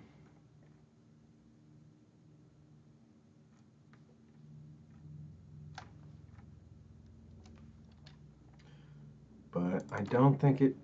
Oh, AmeriQual. Okay, there we go.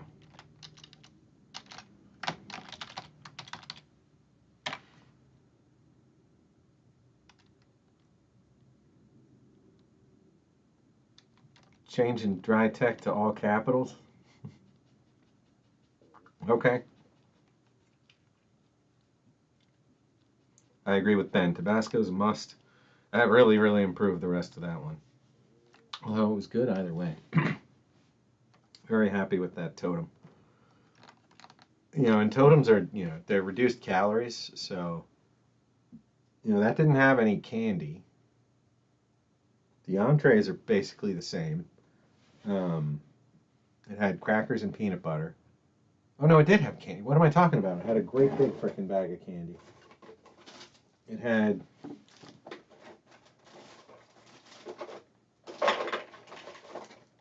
oh, well, down in there somewhere now. But I forgot to do a calorie count on this whole thing. But quite a few. Oh, here it is. So it had 270. Let's get the calculator out, and I'll pick through the trash and do a quick calorie count. So 270 for the candy, 120 for the mashed potatoes. Penne I ripped up into bits, so 320 for the penne.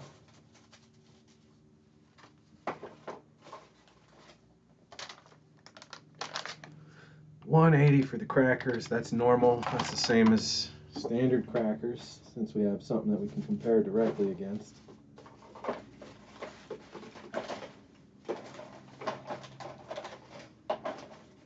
Let me see if I can find the peanut butter.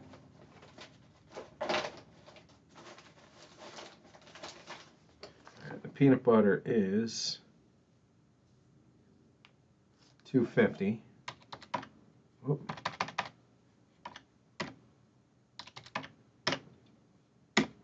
So we're at 1,140, and then the drink was the orange drink was 0 calories. The sugar packets are going to be probably 10 grams a piece, 15 grams a piece. Let's say 10 grams. So we've got, not grams, calories. So let's say another 20 calories for the sugar. Well, coffee with cream and sugar usually ends up around 50. So we'll say coffee with cream and sugar is at 50. And that's it, because the other drink was 0. So we're at 1,190. So honestly, that's a pretty solid amount of calories for a totem. And I think a good chunk of it was that great big bag of candy in the middle of it.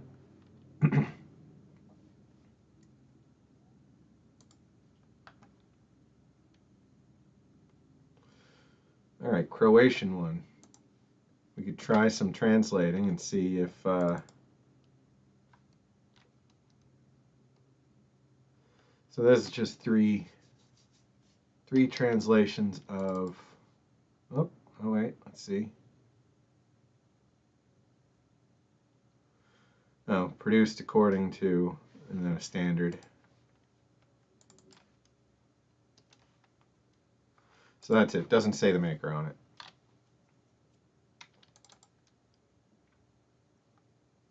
Armed Forces of the Republic of Croatia.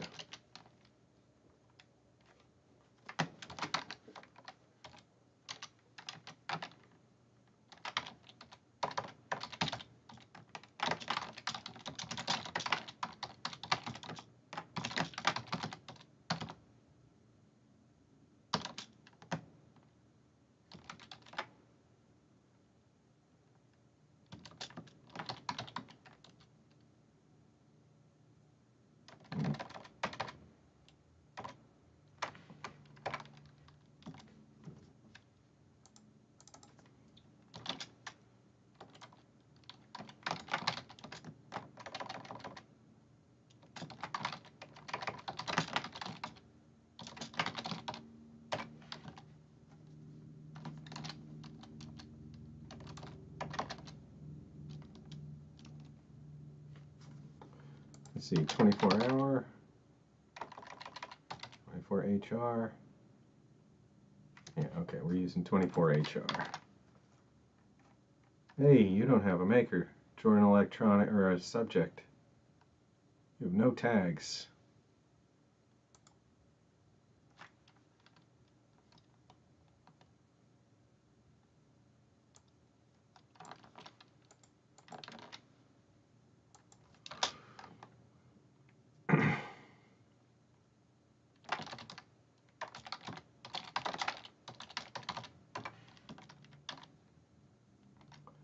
Right.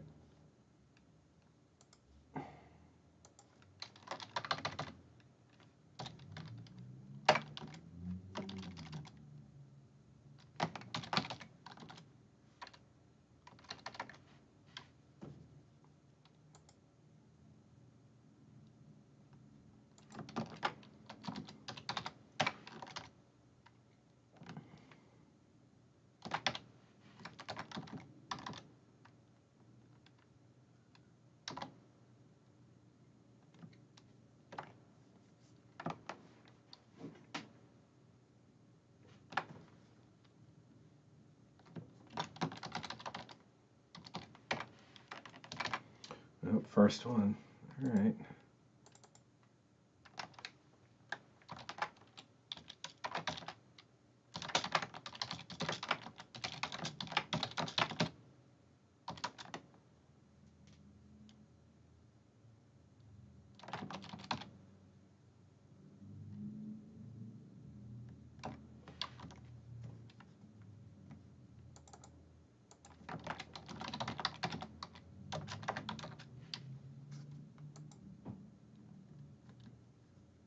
Oh, nice. Okay. See, I'm always way better at the tagging than I am. Already finding extra words to stick in there. All right, so next box. Can't help but jump in and correct my terrible job. Next box is box 35.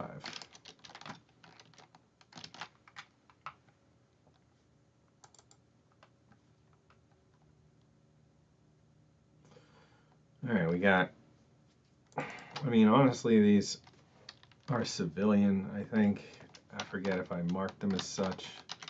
Check the master. Yeah, Spanish Civ. Okay. As long as I'm calling it out. They're still interesting.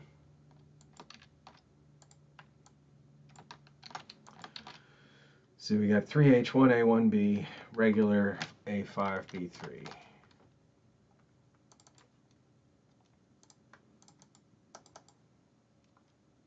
1B, 1A, 3H.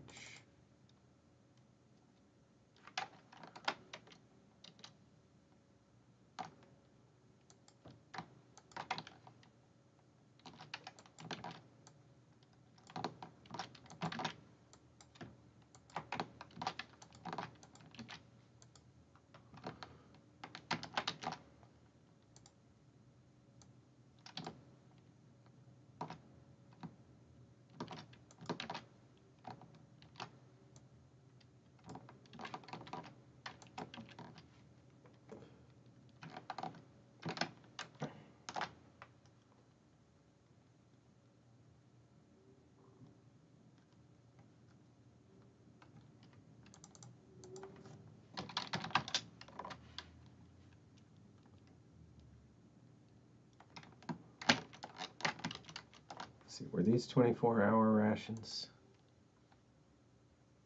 Yeah, I think.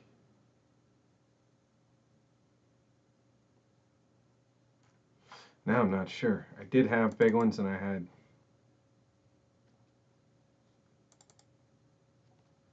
Are they all special menu? They're all special menu.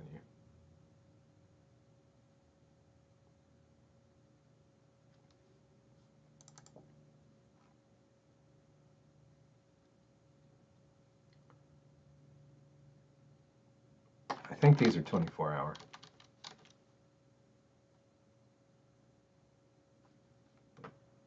Yeah, but they're not. Spanish special. Okay, I'm just gonna say. I'm not gonna say 24 hour.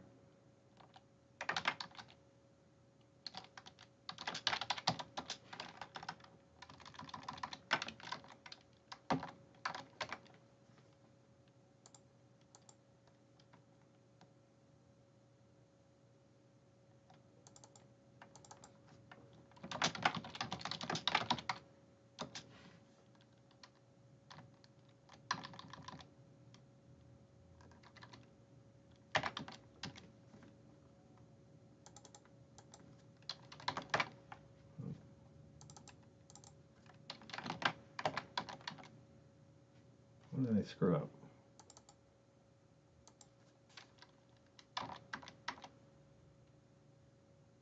Did I misspell civilian?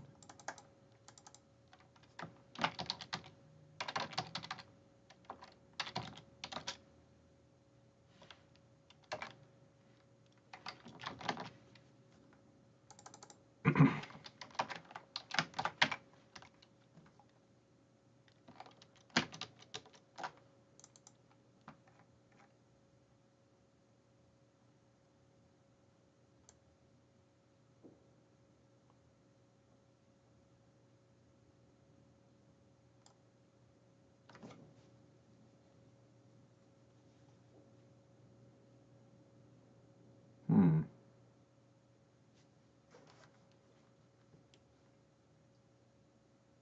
Special reinforcement for cold weather.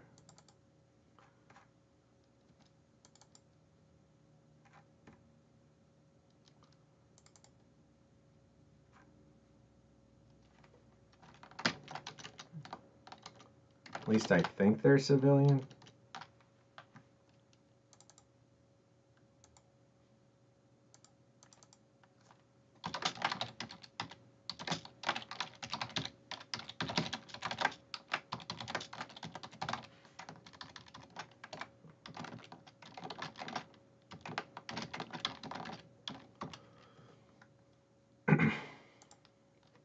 And I'm not sure the maker.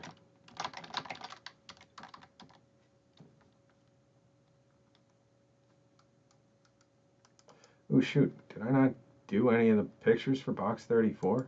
Okay, well that matters. Okay. Well, I still have that to do then. Alright.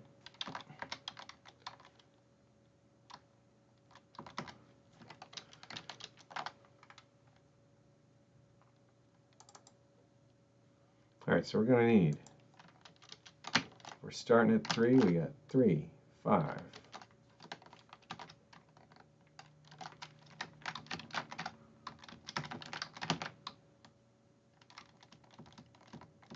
What happened to the stuck column on this?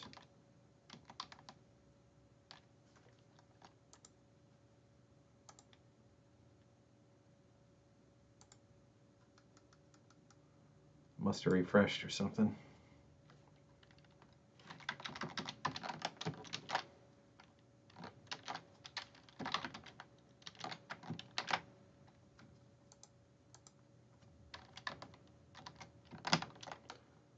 Alright, then we want 7, 9,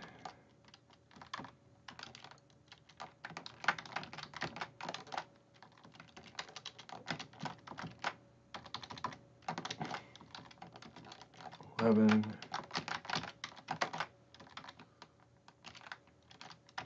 13,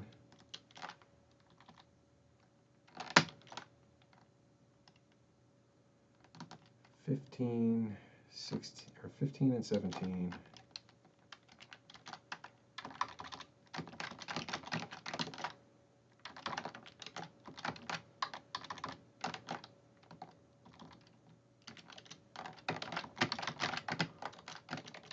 Nineteen,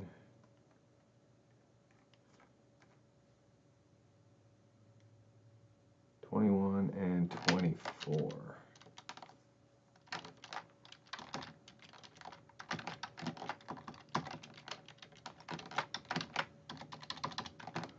Then I'll have to rotate some of these. Okay, then we want 26.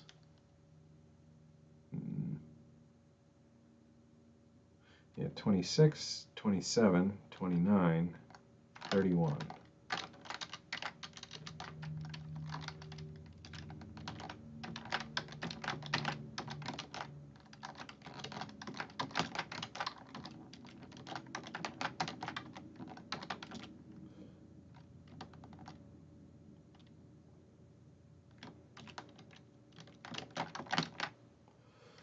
Oh, it's so much nicer to do when they're just in order.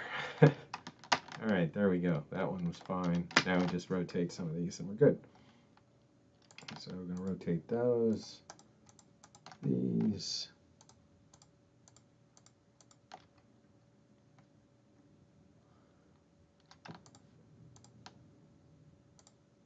these, and that's it. And then I'm going to swap the order of the images for the open CR1M.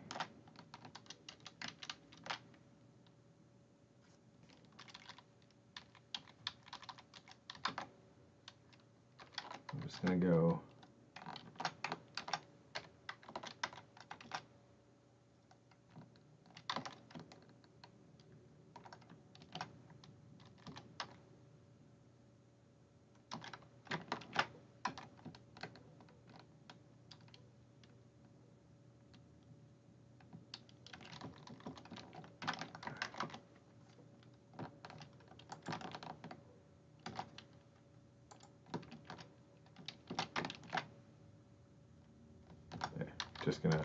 just gonna go back to the sheet. I don't know why it's so hard to swap these things around without wrecking what's showing there. So that was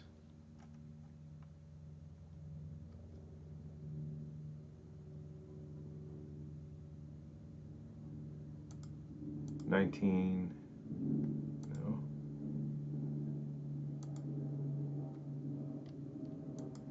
These are 17 and 15. I'm going to swap them. So I'm going to put 17 first.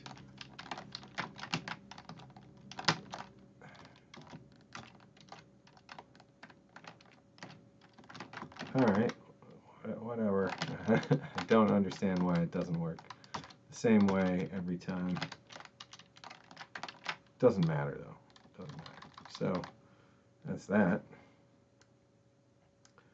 And holy heck beans, we got ourselves a finished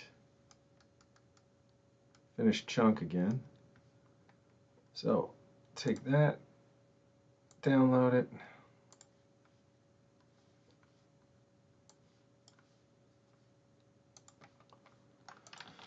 We'll copy that out, paste it over the existing data, and run the deploy script again.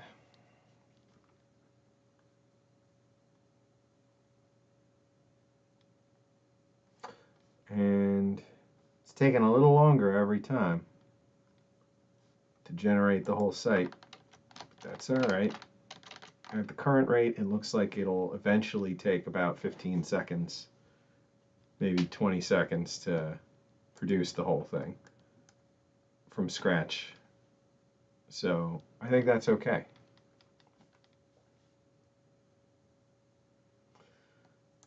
All right, so back on the browse page, I didn't even need to force a refresh. It was just up to date. So metadata, yep, we're on collection item number 275.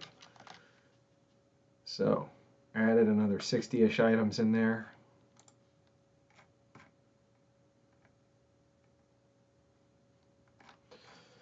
Ooh.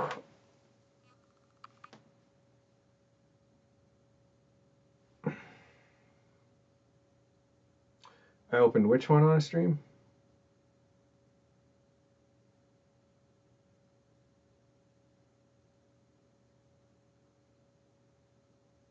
Is there a still edible COL7MN? I'm not putting that together as to what that would stand for. What's going on with the image links for 268? They paste it in weird, but they don't hurt anything. I don't think. Yeah, they pasted in weird. I broke the formatting, but because I just wanted to swap them, and I deleted what was in there, and I guess I messed up some formatting, but the data comes through the same way in the spreadsheet, and that's fine. So that's that Australian. So if you search for that, oops.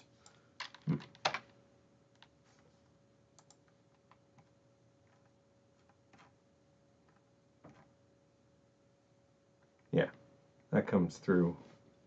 The images come through, so it doesn't matter. Okay, so I'm going to grab all these sideways ones. Or did I already do that? I already did that.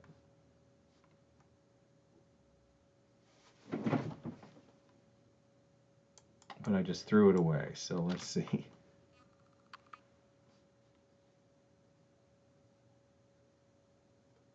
$131, okay.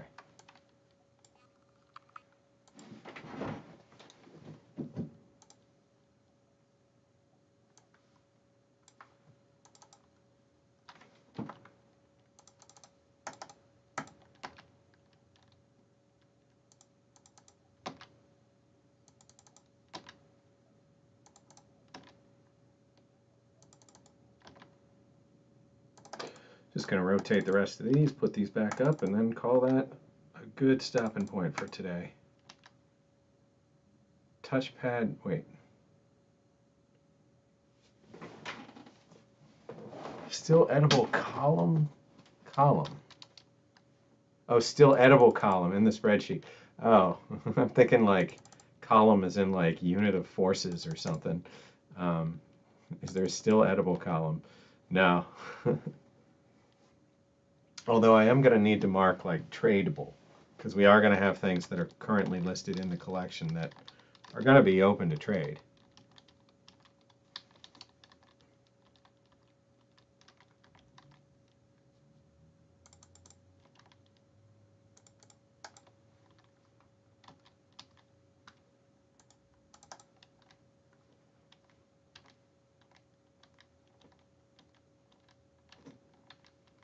Okay. I think I got them all.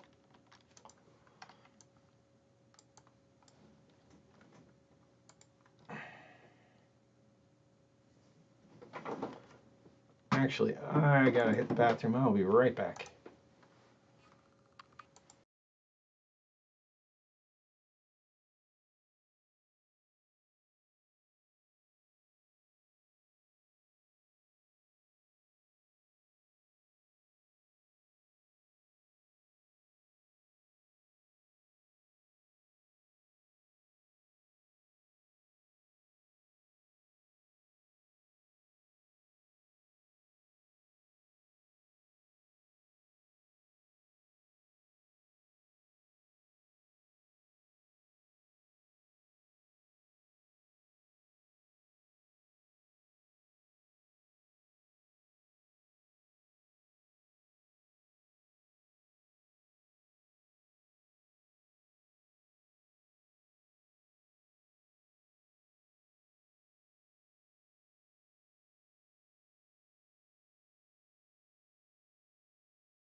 Okay, sorry about that. I was thinking I was going to make it till the end and then go do that quick, but nope. All right, so we've got all the flipped ones in place. So now if I go back here and I take a look at this, yeah. Certainly not the most attractive ration, you know, in the remnants, but yeah, this was one that was like exploded and filthy inside, so it was opened and cleaned out. All right, so 275 items down and about 750 or 850 to go. Um,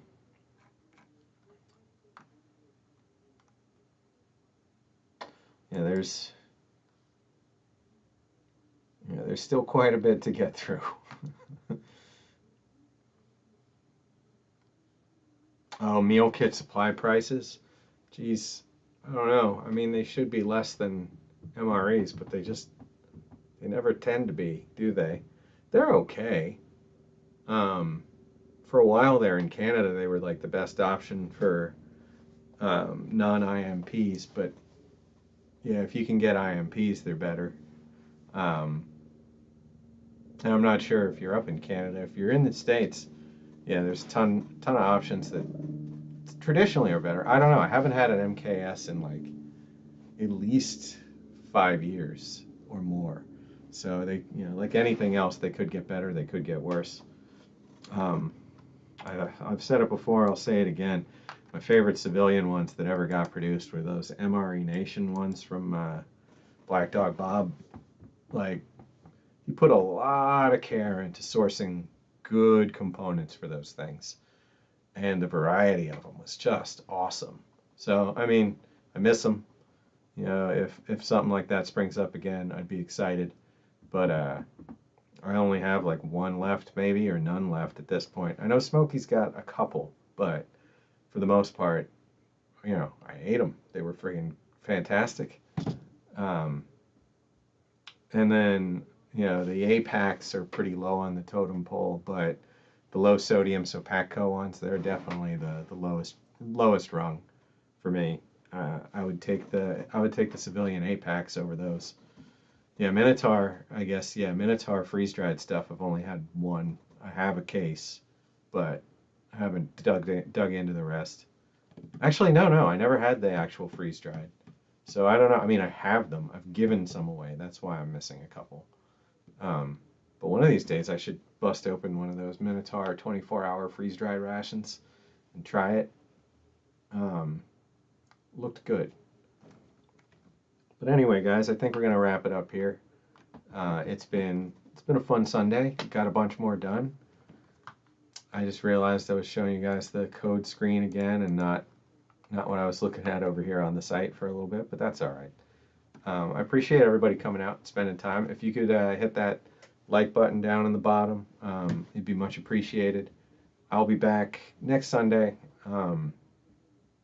I'm not sure if it's going to be a 4 hour or a 2 hour, but with as much as it needs to get done, let's plan on it being a 4 hour. So I'll see you guys at 3 p.m. Eastern time next Sunday right here. Just going to keep on working through this stuff, and I'll bring in something else from the museum. I'll do my best to remember to bring in coffee from Yossi, because I still have quite a bit of Yossi coffee to try on stream. So until that point, everybody, it's been awesome. I really appreciate all of you, and until next week, just remember to stay rational.